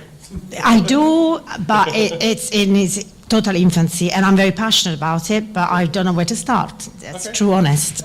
Great reason to be here. Pre-revelation, something from yes, exactly. Hi, I'm Gareth, and I'm starting a freelance performance nutritionist business. So having studied sports and exercise nutrition, it'll focus on sports, but also in the entertainment business, singers, actors, and so forth, Okay. helping them with their nutrition. Hi. Is it Greg? Gavin? Gareth, okay. Hi everyone, my name is Jemima. I am a business management student. I'm currently setting up a company which is a 2-in-1. The first part is a production company where we will do films and theatre production. And the first part is an acting studio company where actors will come, learn, better their skills, and at the end of the course, we'll do a showcase where we invite industry professionals. But it's not just open for actors, it's also open for students and young professionals who are looking to develop their skills in public speaking and building confidence. Perfect. Hello, my name is Samuel, and I'm studying law. And my business idea is an AI app that I'm building. It's basically to help learner drivers to master driving better and to make it cheaper and affordable. Nice. Hi, I'm Brad. I'm a music production performance student. My idea is combining grassroots sport and music to save both, as they're really struggling at the moment. There's a massive gap in the market, and to start that off, we're a proof of concept Rugby Sevens Music Festival next summer. Nice. Hi everyone, my name is Joshua. I'm a cybersecurity student. I'm the owner of Rapid Repairs, so we repair all sorts of electronics, phones, laptops and tablets. And also I've got a AI app already called Contract Clarity to use to simplify contracts for people who want to get into like tenancy agreements or just general contracts in business to make it easier for them to understand. Hi, I'm Elishka. I'm doing multimedia journalism broadcast, and I basically signed up for the freelance pathway rather than the startup.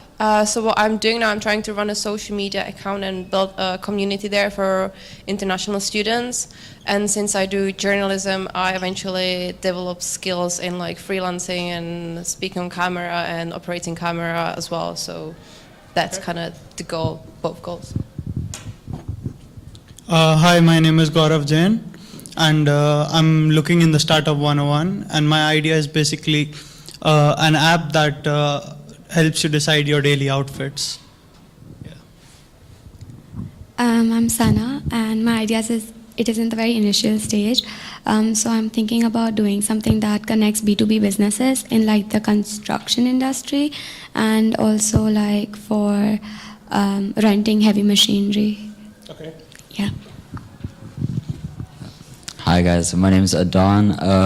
My business idea is like it's like a friends app. Essentially, like it's to create community. Imagine Hinge, Bumble, but like for friends. Thanks. Hi, my name is Alimat. I own a fashion brand called Ola the Plain Stylist, and then the fashion brand is for basically for women. So that's why I'm interested in Startup 101, to help build my ideas and learn from everybody as well. Okay. Hey, I'm Gajendra. I'm not a student. I work for an AI startup, and I would want to do credit for international students and Gen Zs in general, give them access to credit. Hi there, my name is Abdullahi, and I'm developing a leather concept. Thank you. Hi, my name's Shane. This is my first time here. I'm studying international business and international communication, and I want to start a company based working in the culinary sector, supporting kitchens and food businesses in areas that they feel, or I feel, that they're losing money, so profit protection and making the systems and workflows a lot better. And yeah. Nice. Hi everyone, I'm Chris Lee. I am a final year business management and entrepreneurship student, and I would like to start my own skincare company. And what company? Skincare. Skincare, okay. Great, so I think all of us here are in different parts of starting our company. So it's a good mix. Some of you have ideas, some of you already started your ideas, already working on building your enterprise or your startup into place. I'm hoping that the things that we are going to talk about today will help all of you, because a good pitch actually helps you bring your ideas together in one page and be able to communicate it to other people. You will keep communicating your idea similar to this concept in many places in your business. It will be in networking events, it will be with colleagues that you will be trying to explain your idea to, it will be with investors hopefully, it will be with real customers, which is much better than, I would say, general public that you are trying to explain your idea, and hopefully they will give you some money in return of this. You need to bring your idea together, be able to communicate it clearly. So I want this workshop to be able to give you that confidence, or at least a head start, where you can start building up the narrative around your business. And I think that's the important part of what a pitch provides to you. So most pitches do have some time limit, and when you are pitching to an investor, you do need to keep that time in your mind. You do need to stick with that, depending on the type of pitch that you're into. If it's for example, an accelerator pitch or some presentation competition maybe, there might be some time limits in there. Depending on your situation, you might have some time limitations to convey your idea. We do need, although, a place to start where we have a proper narrative, a proper structure of our business idea in one place, so we can skip to whatever slide we need to in our minds. But also, if we are presenting with a screen in our back, we can skip to that or extend relevant parts of it as needed. I do talk a lot and fast as well, so it's a reminder for both for me and for anyone pitching. You shouldn't be rushing and maybe sometimes taking your time when you are thinking about and talking about your ideas. So what's the goal of our pitch? The goal of this is convincing. And in order to convince, we need to come with ambition in our idea. And this needs to be clear and believable to our business so that we can represent that ambition. So where does it come from? Our starting point should be a problem for our customers, so they can believe in us, so that we can address their issues. And we need to have a logical solution. This is something that we focus on experience ourselves a lot, because we work with real entrepreneurs and work with them to flesh out their ideas, their briefs on building products, coming from a user-centric perspective and trying to understand what we can provide to them is quite important when we are creating our first idea.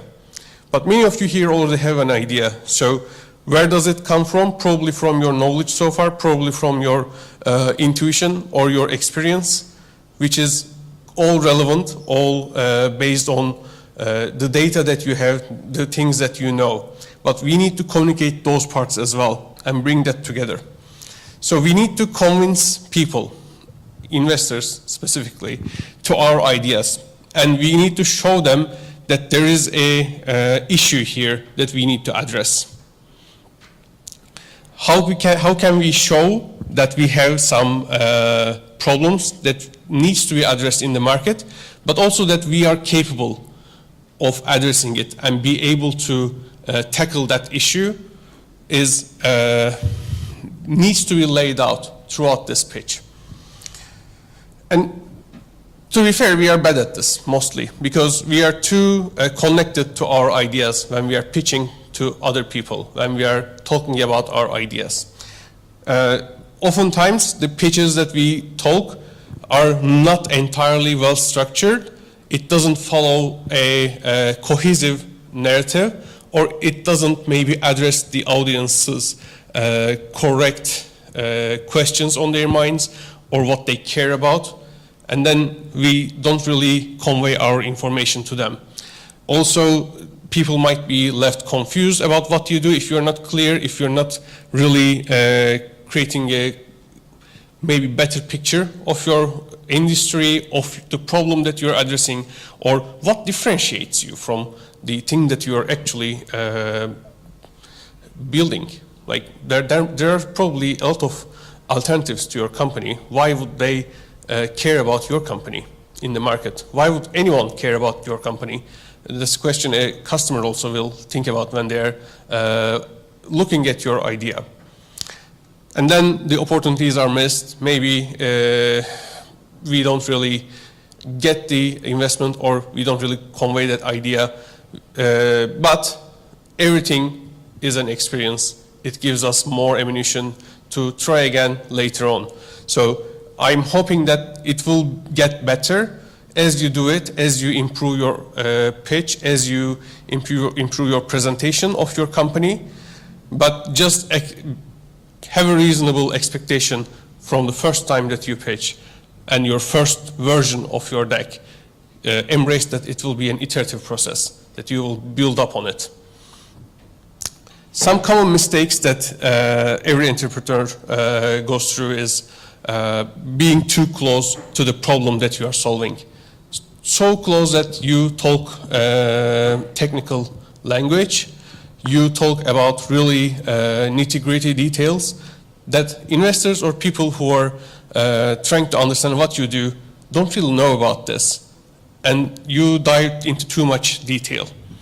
Then you are trying to convey everything that you know about the industry because you're trying to prove your experience or your expertise, and that causes people to get confused or kind of not listen to what you are saying and just nodding. So I don't know if you pitched before. Have you had an experience like this before in any presentation that you have? Yeah? Good then. I have a really simple, bare bones roadmap of what a pitch should be. And when I look at this, it's the problem, the solution, your credibility, what's the opportunity is here that we need to tackle, and what do you want to get out of this? What is the expectation that you want to receive at the end of this? Now, if I go deeper into this, I can even simplify it more. It's why, what, why, you, what's the future is like, and what do you need? Should be fairly simple.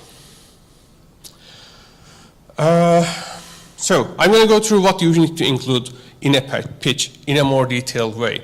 Any questions so far? I was wondering why did you put the opportunity? Apparently you... Yeah, good question. Yeah, probably. This was a decision made in April 2024. I have no idea why I did that. But yeah. But actually, I can get back to that maybe. The opportunity, what is unique about your approach to the problem and the problem itself? Because there are many approaches to the problem. So what's the opportunity that you see? What do you want to convey to the investors that are making you different about the issue that you are tackling it? That might be. Yeah, nice, great. So I did go through this. Let's think about this a bit more. So what's the problem? What do we want to define as the problem that we are addressing? And this is important because it might be a problem that we assume that there is, but it might not be a problem that's actually in the market when we are thinking about it. It existing just because in our minds it's an issue or it makes sense for us doesn't mean that it's a real business problem that we need to tackle. And then this is where I think researching and trying to understand the market and trying to understand the ecosystem comes into play. Yeah. So what's the ecosystem is like? What's the problem? What makes it urgent? And why should we care about it? This is the start of your pitch. The goal here is to make the investor understand the value of this thing that you identified and get in on board of the problem that you want to address. Then we have the solution. Now we established that there's a problem here that we want to take care of. How do we want to address this? What is the thing that makes it different that we address this solution? And how can we demonstrate that what we are putting together to solve? How do we get the customer to where the problem is solved and where they are happy? How can we demonstrate that to our investors or people who are listening to us? We can paint a picture of the promised land, build a representation of our vision. This might be a mock-up, this might be a prototype, this might be something that we can show as a solution. It doesn't have to be built, to be pitched. But it's about building that vision that we are putting together. And you might be in the middle of building it, but what's the end result? What's the end experience will look like? And how do you convey it? I think these are important questions. This also includes more detail in business. So we are not just the application that we are building. The application might be a touch point, but you are building a business. And the business needs to earn revenue, it needs to make money, it needs to be sustainable. You need to bring this information into the pitch as well and be able to communicate that you know how to build this business, you know how to run this business. And I think that's a really useful skill to have as a business owner, and approaching this as a not just an app owner, not just someone who builds something, someone who builds or problem solves, but instead someone who builds something sustainable that can pivot, that can solve the business problems that it will face as well. I think that's important. The credibility part, I think most of you are currently solo entrepreneurs. Anyone here who has a team or people who you are working with actively?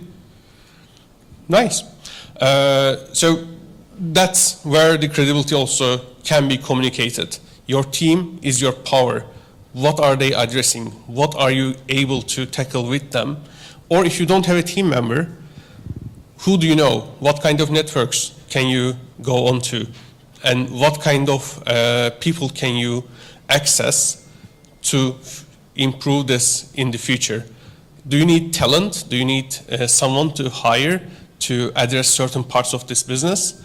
You can mention these, that acknowledging the gaps in your team might also be something that you bring here. We currently don't have these people in our team, but we are planning to acquire them. We are planning to bring them into our team, so we are able to overcome these solutions. But this is also where we want to communicate the proof that we can tackle this. So if you are solo, how can you prove that you are able to get people work to this? Think about what kind of things you can leverage in terms of marketing, in terms of networks, in terms of maybe places where you can find customers, or what kind of things are going good for your business or for your idea right now. We can bring these here to show the credibility and the potential of your application. The opportunity is more like painting a picture of the combination of these, and also bringing what the ecosystem looks like. Because you are starting from a point where you will be addressing one problem maybe. Then once you address that problem, once you get some of the customers, what will happen? What kind of direction will your company grow? What is out there that can make it much more bigger? How many customers are out there that you can communicate to and address to be able to get their attention? Or how many competitors are there? Having competitors is not a bad thing, because it means that people are solving that issue and they're addressing the challenge, and people are earning money from that. So showing those competitors are also important. And also they can turn into partners maybe. So how can we address those? How can we build new partnerships in our business and leverage those and be able to grow our business into them? Any questions? Anything that you want to ask around these so far? I remember one of your slides was containing about things that we must not do. It's too short or too long. As we focus on the just explaining things, focus on problems, and then it was too technical? Nomenclature or very specific in the jargon and the terms that you use. And the other one, I don't remember the other one. Let me just check. Common mistakes, this one, right? Yeah. Yeah, trying to communicate everything instead of trying to speak our most important information to people that we are presenting to. So, finally, we need to be frank at this stage. What do we need in order to implement what we want to build? And at this stage, I am thinking that you are here for getting some seed investment, which will help you build the foundation of your business. What is that money? A seed investment is an investment or an amount of money that will help you start build your company. It's not the money that will help you maybe build your first prototype, or maybe it might be the first prototype as well, but it might also be like your money for building up the company, building up the website, the marketing arm of it. But this is the question that you need to answer. What are you going to use this money for? What do you want to achieve this money in what time frame, so that it makes sense for the people that you're asking this money from as well? If they don't understand what you're asking for, why would they give you the money? Why would they invest in something that you also haven't thought about well enough yet? This might be one part that you might struggle, because maybe you have an idea of how much money you want, but can you divide the amount of money that you're asking into reasonable chunks and delegate that money to what you want to grow in your business? How would you spend that money? Communicating that might be one way to show that you know business, you know, and you are credible, and thinking solid things to build this business and be able to use that investment for growing this. So, starting on paper.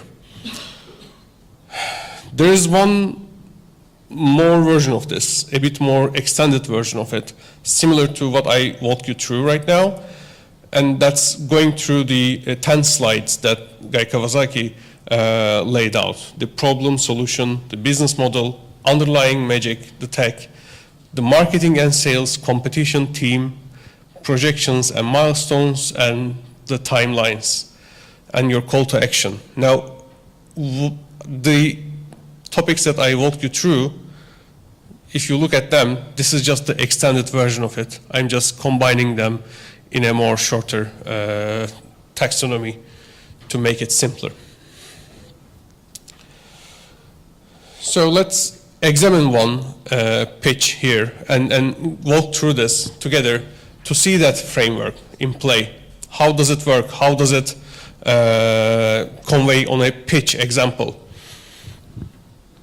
And like, it's a simple story. It's a startup called Stroy, and just some design, but we are starting with the mission and trying to paint a picture of what this company is. This is the elevator pitch that you just gave me. It communicates what it is in a quick, very straightforward way. Stroy is an integrated shopping platform. Just one sentence. It connects brands and construction professionals and makes product discovery and buying fast and accessible. A bit ambiguous though.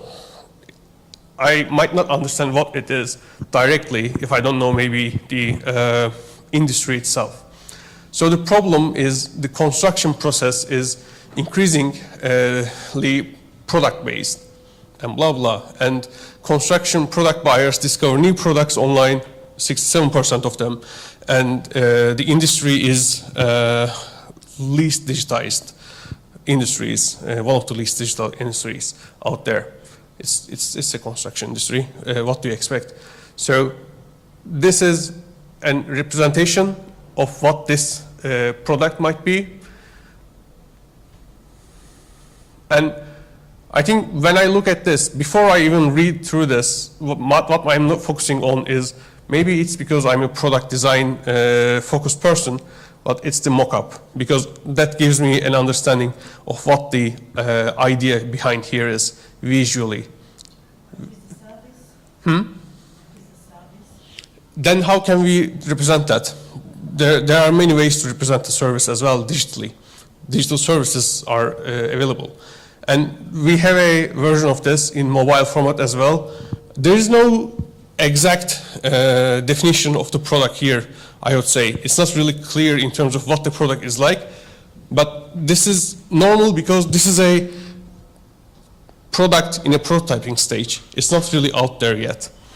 So the solution is, it's an interactive, data-driven 3D configurator widget for construction industry. It will be used for brand websites, I think, that can be implemented as a product display or something that you can use to sell or demonstrate the products that you are trying to sell. The key benefits that we are providing to customers, very clearly stated, like we will generate leads, showcase product benefits, increase the sales, and ensure regulatory compliance. This isn't also mentioning like anything that we want to do, it's mentioning what the users get out of it.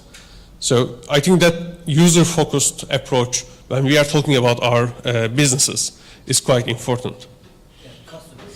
Yeah. So this is a solution for our customers. It's not a solution for our business to earn money. It's not a solution for us to build something. It's a solution to the problem that we identified in the previous slides. What's the platform model? So how do we create the value for our clients and the procurement agents who are our users? And then how do we connect them with the supplier? I'm not sure if this is the most clear way that we can convey information, but also it shows that how a complex ecosystem we have in terms of customers, clients, and multiple stakeholders that we are working with. We have a shopping widget, a customer login that helps us get leads and be able to promote to customers and getting some analytics out of it as well. And we are demoing this through design pages. Then also there are collaboration, which brings other people to communicate to each other within this application. Now, this part is interesting because it's a free-to-use platform, but also we are mentioning something here when we are talking about Stroy Green. I think what we are mentioning here is where we can grow. It doesn't have to be construction and digitized construction specific.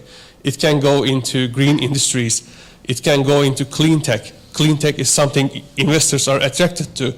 So it can also be something related to Catapult and the Innovate UK, which demonstrates the network that we can connect to or address in our business. There is a plan for scaling this application. First year, we are going to integrate the Story app on the supplier websites. Then we are going to build up functionality, expand our product portfolio, and finally, we will create a product comparison website. When we think about our ideas, we might have started here, a website where we can compare the products. And when you think about the mission, this is what we actually sell. Like, it's a place where we can reach out to product ideas and get them.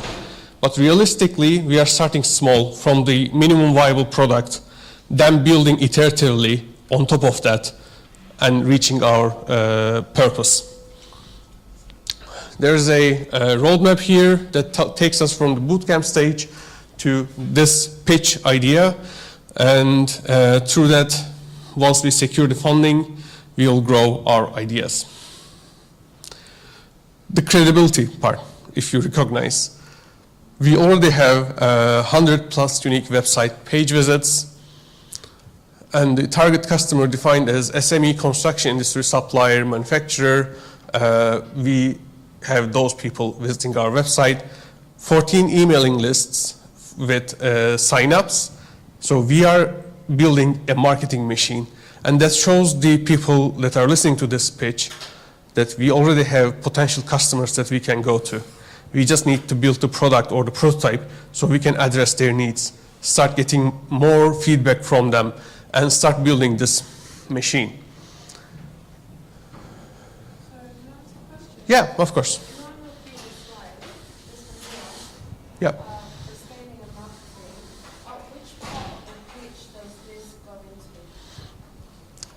So, traction to date, this one or this one? Yes. This one.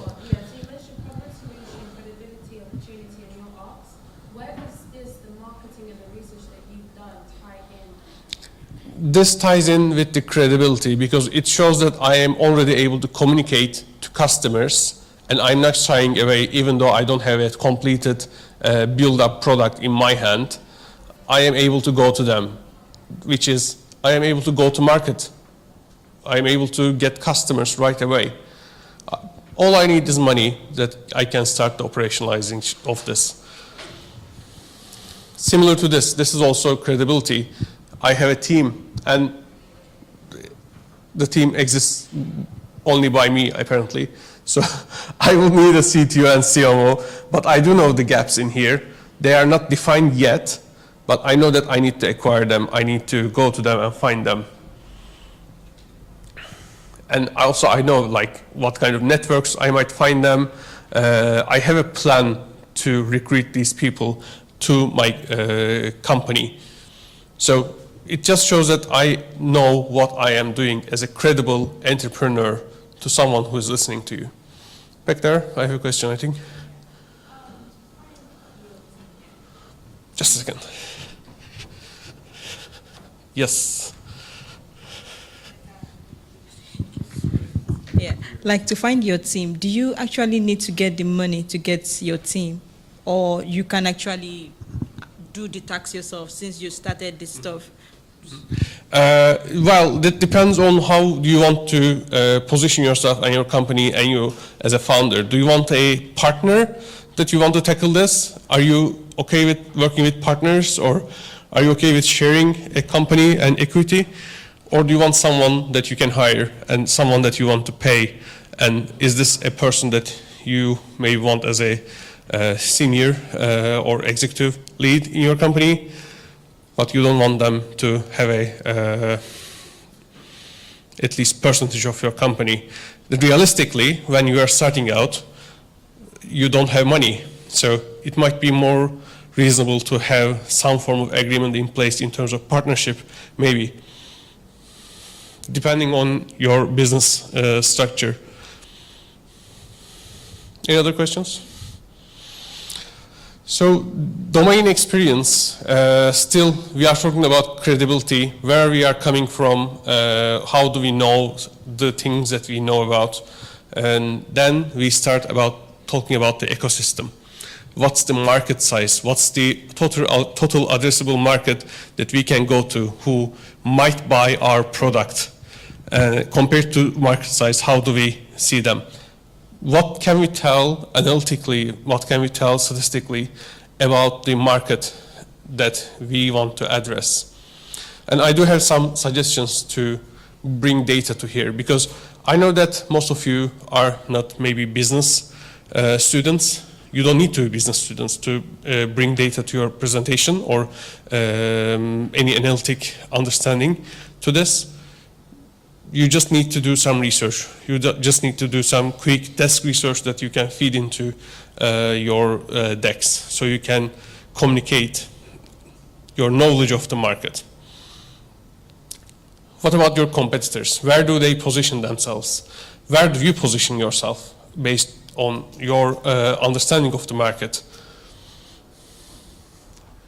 And what's the ideal state of your future? Like, how do we see ourselves going through in terms of sales? How do we plan to grow? What kind of partnerships can we add?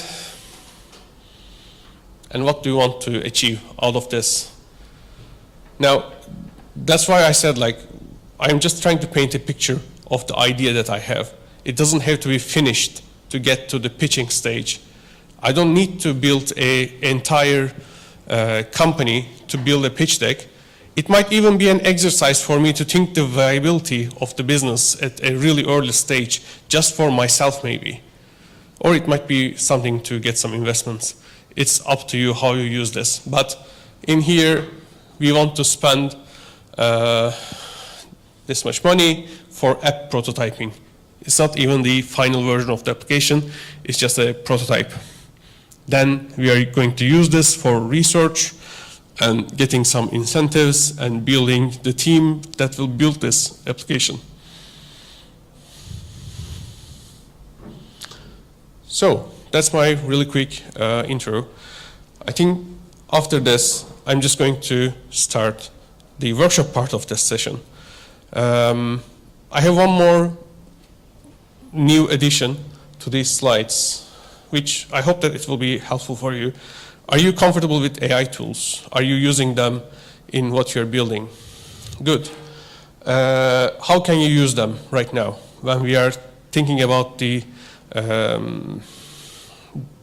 pitch deck that we are building, which will be quite, I think, useful for you to use these, but not in certain ways, not in the most casual way out there. So what are we not going to do? We're not going to ask AI to build us a pitch deck and not make any mistakes and give us something that people will invest to. Not this directly, at least. Do you know about different prompting techniques that we can use, that we can leverage to provide? I know that you would know because you have an AI startup.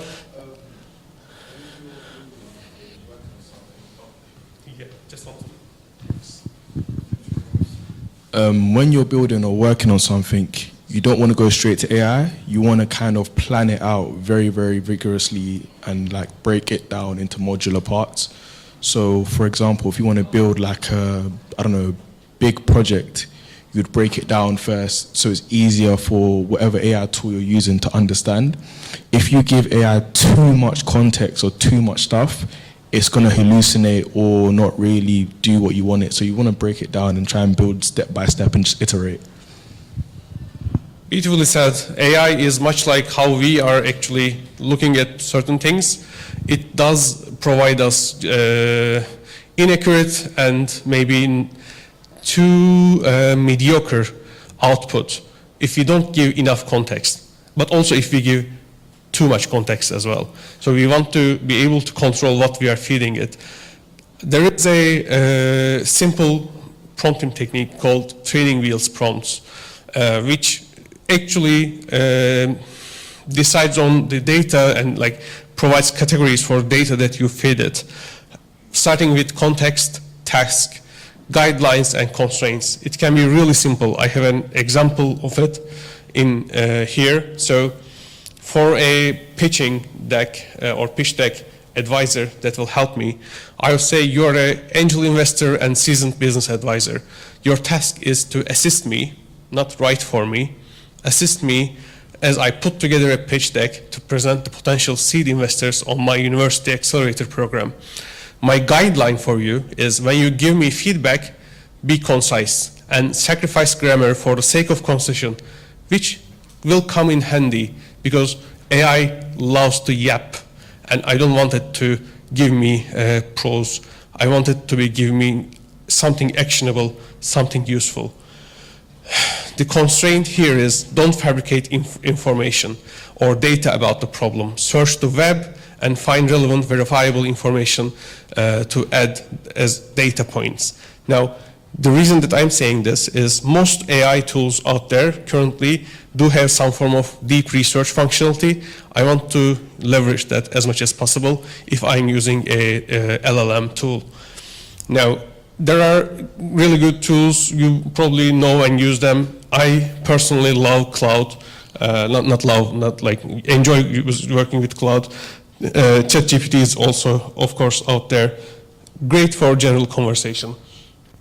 Perplexity, if you haven't heard, is also a really specific deep research tool that helps you bring data, also visualizes data, and helps you break down certain research work. So you can use that for most of the ecosystem research to get a wider, broader understanding of the industry that you are looking for.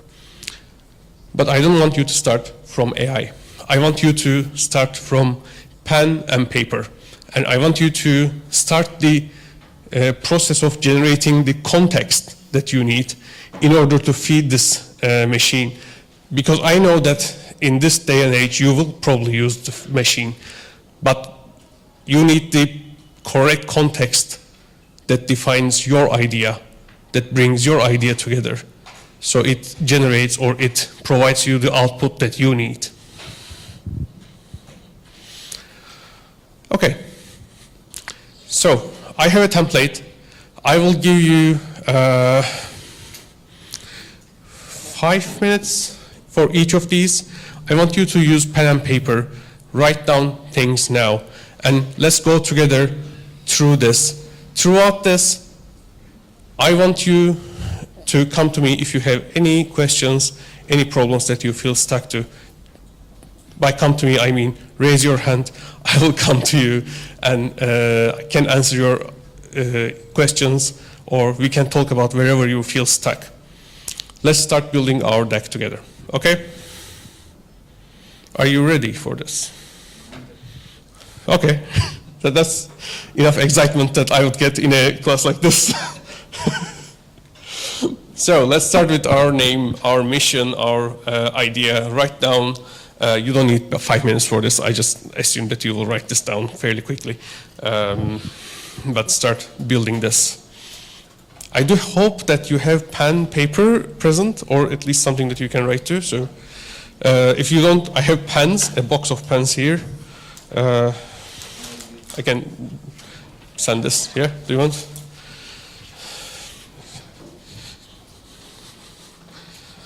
Take one for you. Oh.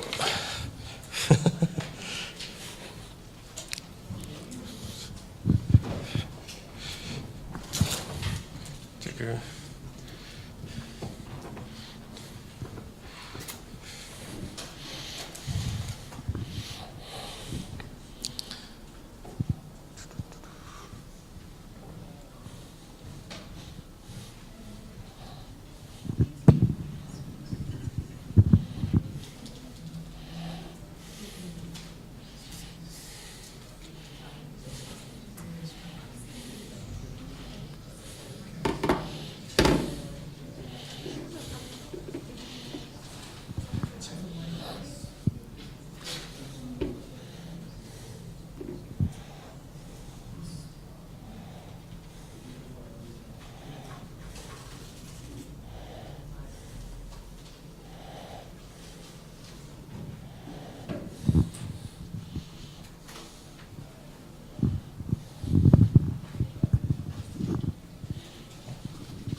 So hopefully you have something put down as in terms of your mission, at least 1 or 2 sentences together here. Can I move forward? I couldn't. Okay, let's do this. What is the problem that you are addressing? Let's put down a good definition of the problem of the users, of customers, of people that you are trying to help. What's the industry like? What evidence out there do you know? If you know. If you don't know, where can you find the evidence? Why is it important to solve?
somewhere I get some work experience. So they had a position, but I was like, yeah, I'll do it. Yeah, my old university. Nice. Yeah. Yeah. Good for you. Thank you very much. Yeah.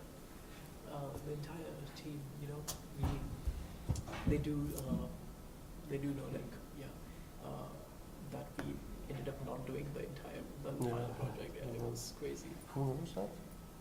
The Go user one. Yeah. Yeah. No, I mean, like, what do you mean by entire team? Like, it's all of us, like, we ended up not doing the project. I think 2 or 3 people did finish it. Did? And they did. Regina? Not Regina, I think. Dylan and Chloe. Oh, yeah. Yeah, they did finish. They did get their certificates, but yeah. Some of you didn't, unfortunately, but yeah. Yeah, but I still go back to refer the classes. I still have the recordings. That's nice. Yeah. That's good. You do have access to the... I still have the recording access, yeah. Nice. Cool, so next one here. what's the solution that we want to address now? What's the way that we are solving their problem? What's unique about our way of solving this problem as well? So what makes our value proposition, the core value that we provide to our customers, stand out from the competition?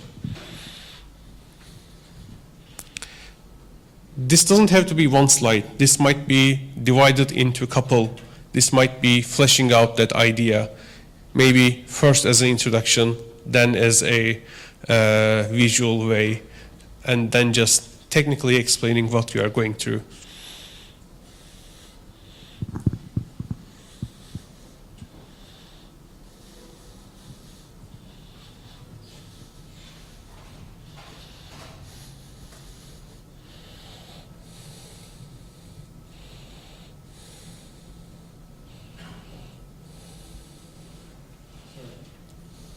Yes.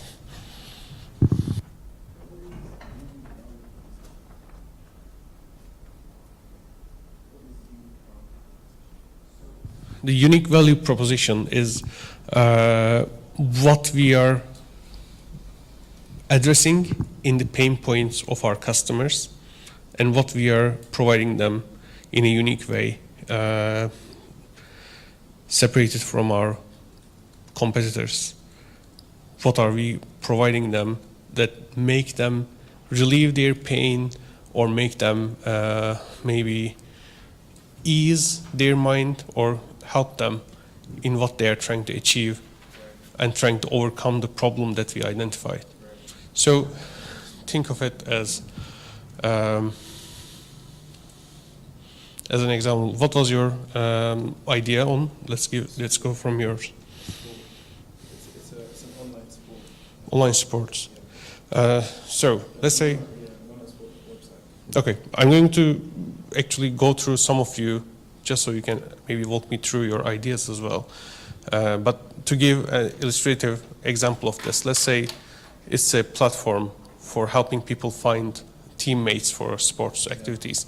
Something like this. I'm just making it up. What kind of pain points do they have when they're finding teammates? What kind of common issues they are facing? And what do they all have in common in terms of going through this challenge? Or what do they not able to achieve without your application? Now, our unique value proposition needs to address those pain points. So that gives us the complete picture of like what we are providing to them. It's not just, this is an application for finding teammates. Actually, this is an application for people with this problem to find a solution for their specific pain points. For people who can't have enough time, maybe, when they're planning sports events, to find teammates quickly or on the spot on their, let's say, sports venue or something like that, like specifically. Yeah. The pain points that they have about the issue that we are solving. So the problem that we have, what kind of issues the users are having, and we are trying to address that. Does that make sense? For everyone as well, hopefully. Nice.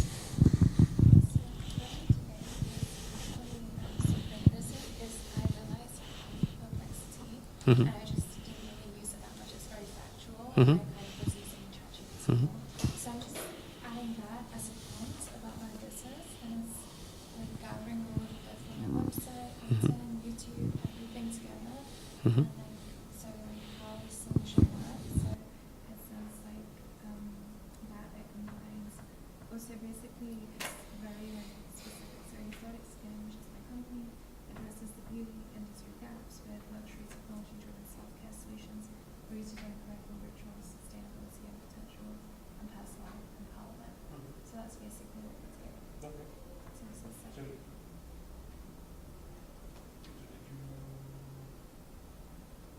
ask for all like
So diving into deeper into our ecosystem, our problem, how we are solving it. Before I went to that, just with the problem and solution, anyone want to share their version of how you define it? I can do, but I'd rather to do from scratch. Oh, okay. Logo and everything. Yeah, okay. So would you like to wait until the end to just, yeah, okay. Yeah. Let's build up. Does anyone want to give an example, anything? Or would you prefer, let's hear. So there's a couple of problems. So first of all, grassroots Mhm. venues is shutting down at an alarming rate ever since COVID. Ever since COVID, in just last year, the statistics show that 2 venues each week shut down in the UK. So this has led to a massive gap in the market and a massive loss of talent because people can't play shows anymore. So people cannot develop their skills. We're never going to get the next Elton John or Biffy Clyro if they can't practice their craft and in front of actual audience. It also means that people who like going to these smaller venues have been kicked out, and concerts now have become so increasingly expensive the average person cannot really afford them. They're seen as a luxury item, with some tickets going up to £500 as proven by Taylor Swift, Oasis tickets, and even smaller concerts which used to only cost about £10, now you could start for 40. For the sports clubs, again, up to 60,000 sports clubs are at risk of shutting down. This is due to multiple factors: increasing costs, lack of attendance, lack of culture being built. So the idea is to combine these two communities together to support each other. There's absolutely thousands of sports clubs in the UK and they sit empty each week. So the idea of this business, the Simbin, is to bring these two communities together. This will help the clubs by increasing people coming to them. They can sell social memberships, and also it helps build that sense of community. For the musicians, it's for someone for them to play, and for the people who go to concerts, again, this is a new place for them to come and watch live music again in a space which they're not going to be outpriced of because it's meant to be affordable. It's only being charged at the door. Yeah.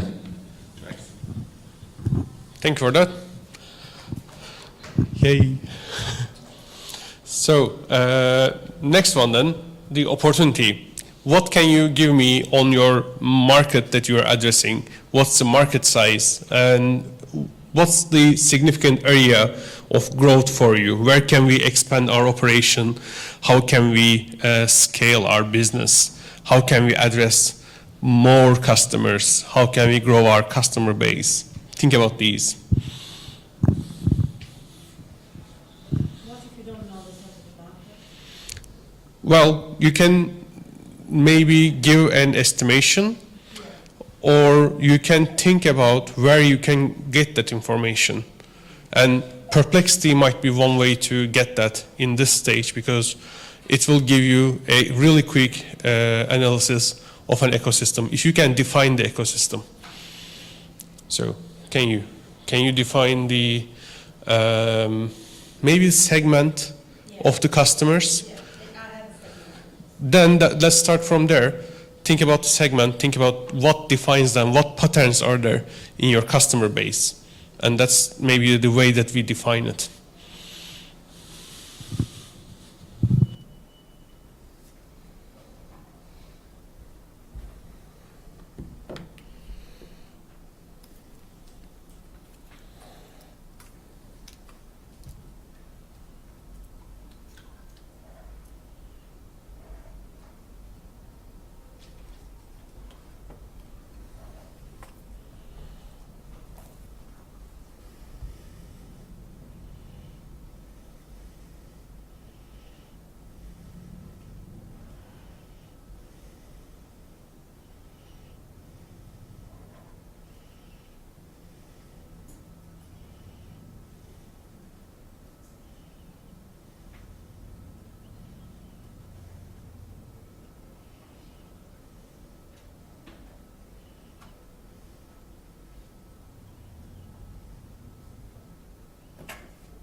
That was the selling point. That was the selling point. What do you mean? The opportunity. Because the market is totally zero. What's the market? That's my, yeah. I'm not gonna Yeah. reveal the holes. Okay.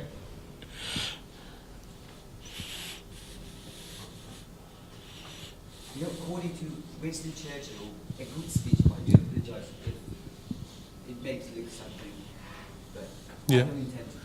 It says a good speech is the one long enough to cover the whole area Mm-hmm. and short enough to make you interested. Mm-hmm. So good speech is really scarce. I hope this was No, no, no. in the good part. Yeah, I understand. That's like what the pitches hopefully provide us, something that's interesting. And I think that's a good way to look at this, by the way. Like, we are not writing these down to get our ideas into the minds of investors or force its way into the ears of anyone who is listening it. We are making it to sound interesting about you. Can we write this down as something that will make them ask you more questions? And if we get questions out of the people that we are presenting this, then we can talk more about that. It's kind of like asking for permission to talk more about our business. Is it something that's interesting that we can put together? I think that's a good mindset to look at this. Also, it's a good mindset to look at storytelling as well.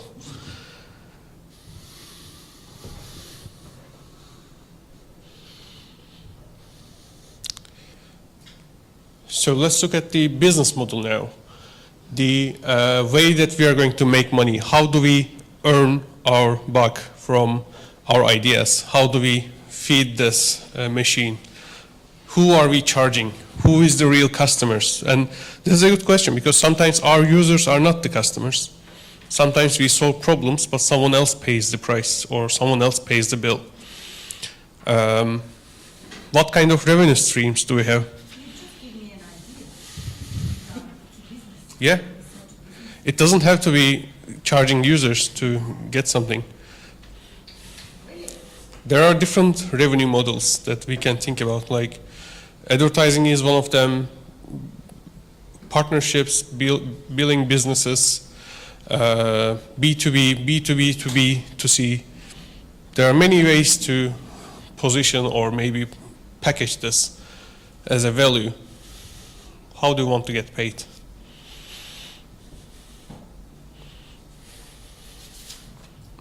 And if you know the answer, how else do you want to get paid? Maybe there's more ways to do this.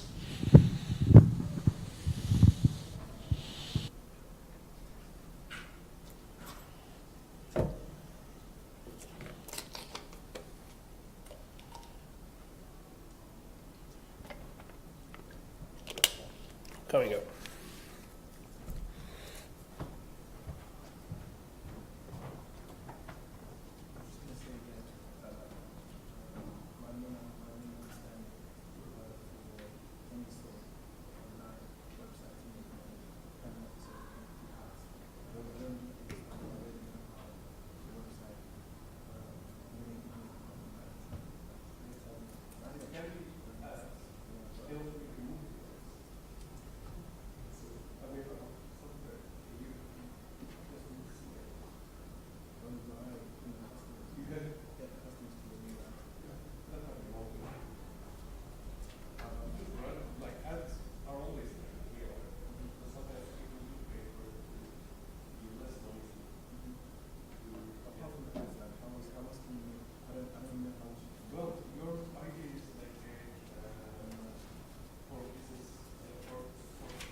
subscribe to Sky Sports program.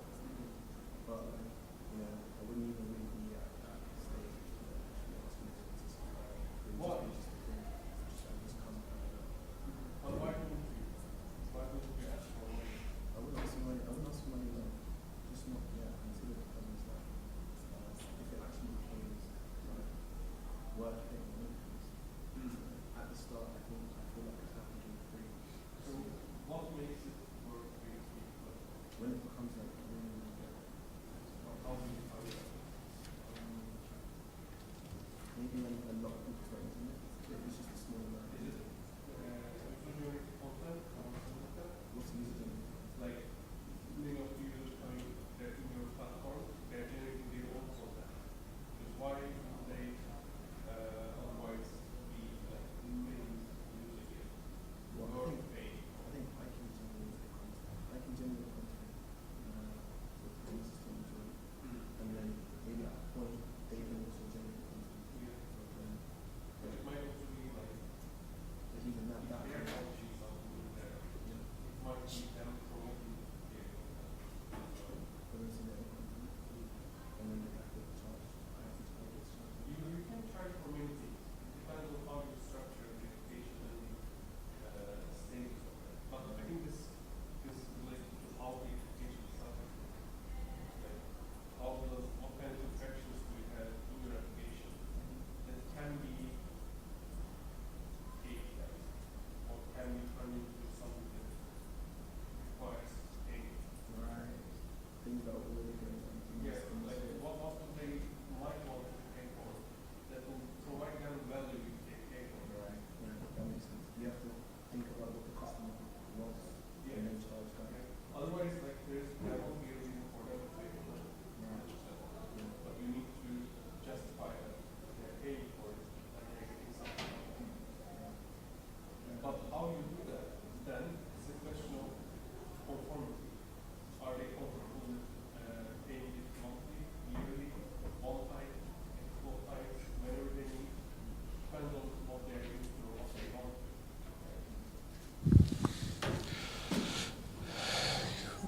So, tied to that, is it possible to project some form of financial summary, financial revenue coming your way? Is it possible to go over this and show metrics? I'm at this stage, I think due to the time as well, I'm just going to go through these one more time, walk through this. I do want to hear some of you pitching the idea so far and then continue working on this. Your competitors. So who are the competitors? How can we put them on a matrix that we can make sense of their positioning, make sense of your positioning as well compared to them? What kind of strengths do they have?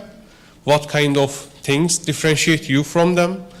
And also, how do they charge maybe? What do they address? They might also be, as we just talked, people who are, or applications, solutions, who are addressing the same market, but not solving the same problem. Indirect competitors that are relevant in this area, because they might be the things that your customers are accustomed to working with or dealing with. And then what makes you different? How do we differentiate? How do we position ourselves? Positioning is about putting us somewhere different than our competitors so we can differentiate ourselves. That's a quite important thing when we talk about branding, when we talk about our own narrative. So how can we do that?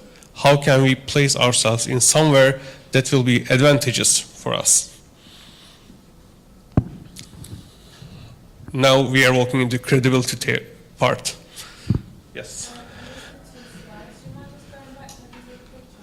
Yes, these will be shared with you as far as I know, right? Yeah, I think maybe already shared with you. So. If you were signed up to the program, Yeah. there's an on-demand course. Mm-hmm. You have everything, you have this recording as well. Yeah. That's how you access it. You have to sign up to the program, yes, please do. We're gonna do it for the demo. Yeah. Are they able to sign up just like that? Yeah. Yeah, okay, yeah, then. Yeah, I won't stop you. This one? This one? I will later on.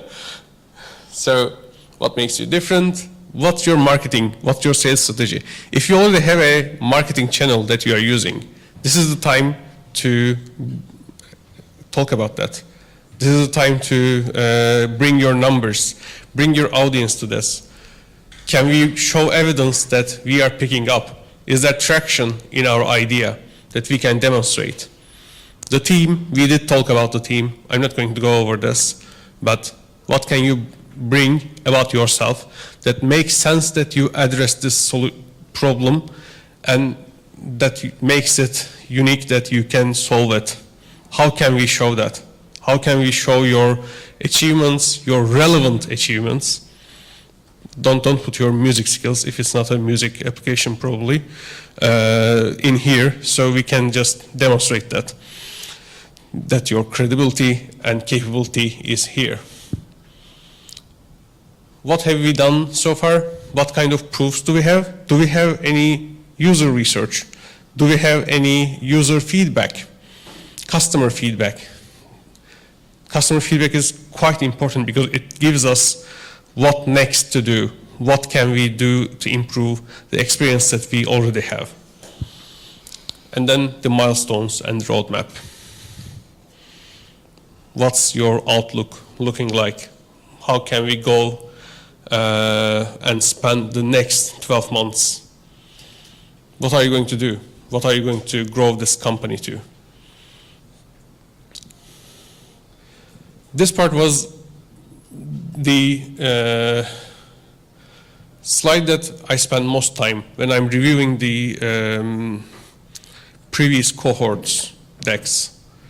Usually we do get a number around like 5K maybe. I don't know why it usually stands on 5K. Why not more? This is the place where you can ask for more. If they have less money to give you, but they want to give you, they can give you. But why not ask for more? Is one question on my mind. The second one is, based on this roadmap, how does this money map out to your spending? How do you spend this money and build your business throughout that years of operation?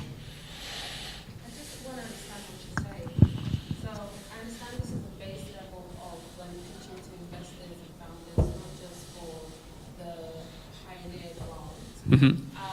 You said that why not ask for more?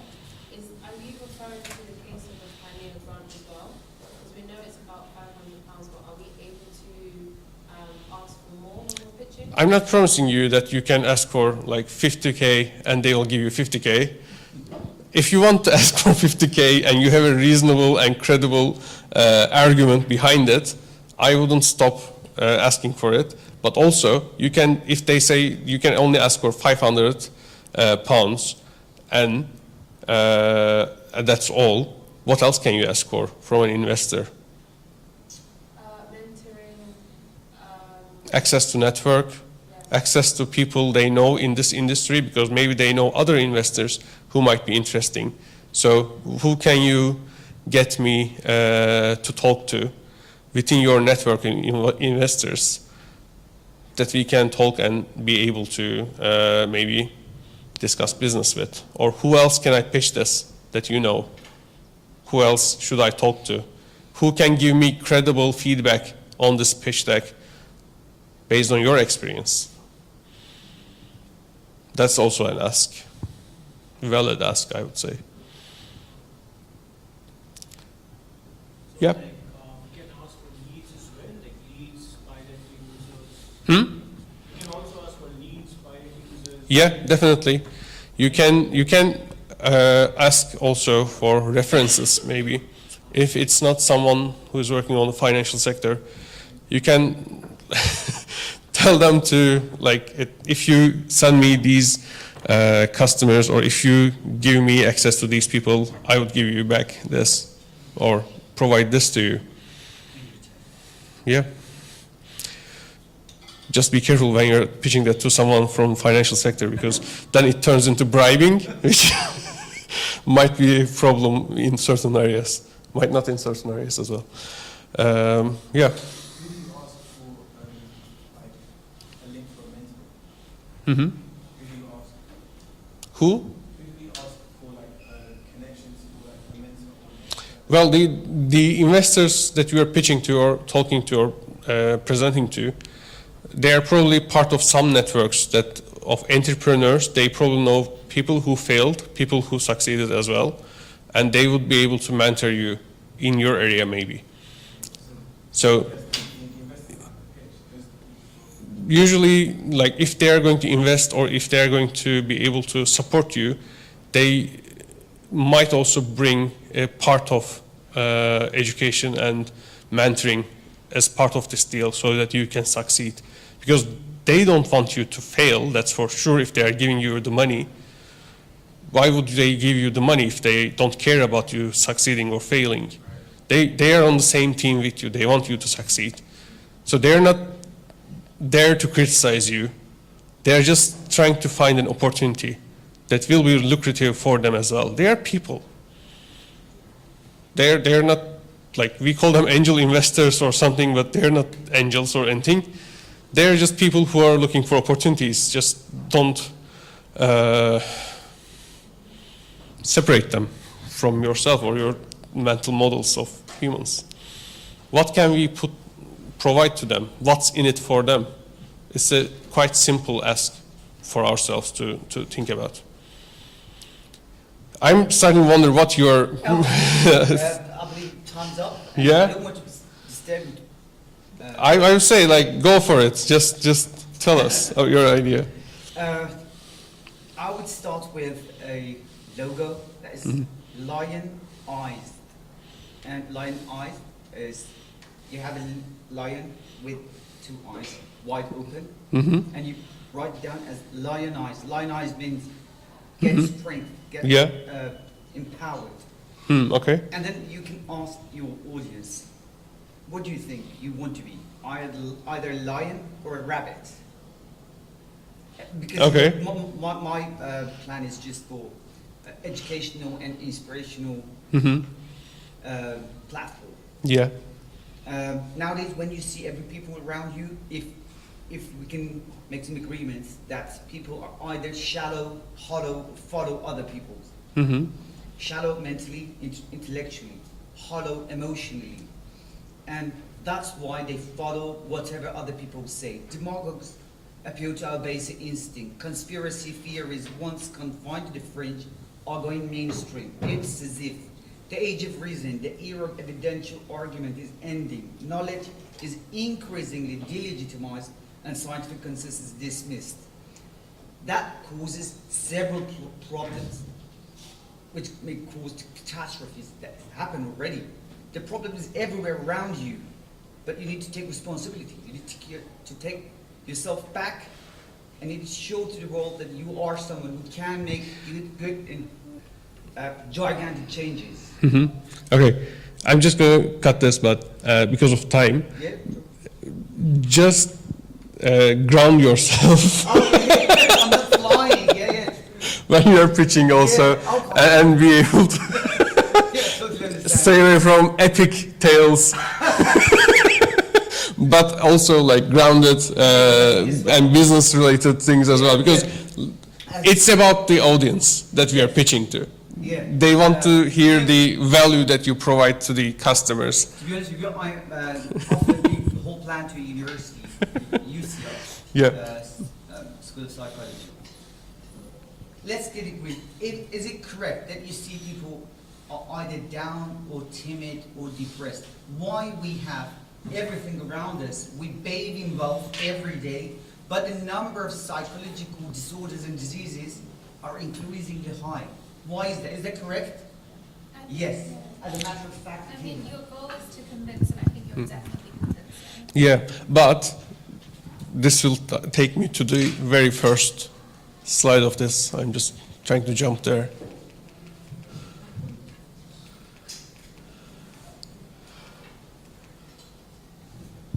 You have a time limit.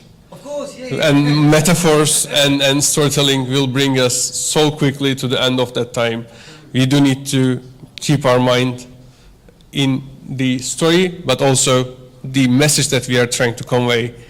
Do we want the agreement with the story, or do we want the agreement or understanding of the business communicated to the audience as fast as possible? It gets better in time. Don't worry. It will get much better. I hope this helped you. Any questions before we part ways? You're welcome.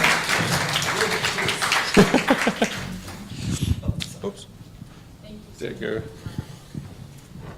Thank you very much. Right, guys, before you start heading off, firstly, thank you so much for giving that presentation. Just to remind you guys one more time, if you guys want to access all of the stuff we have,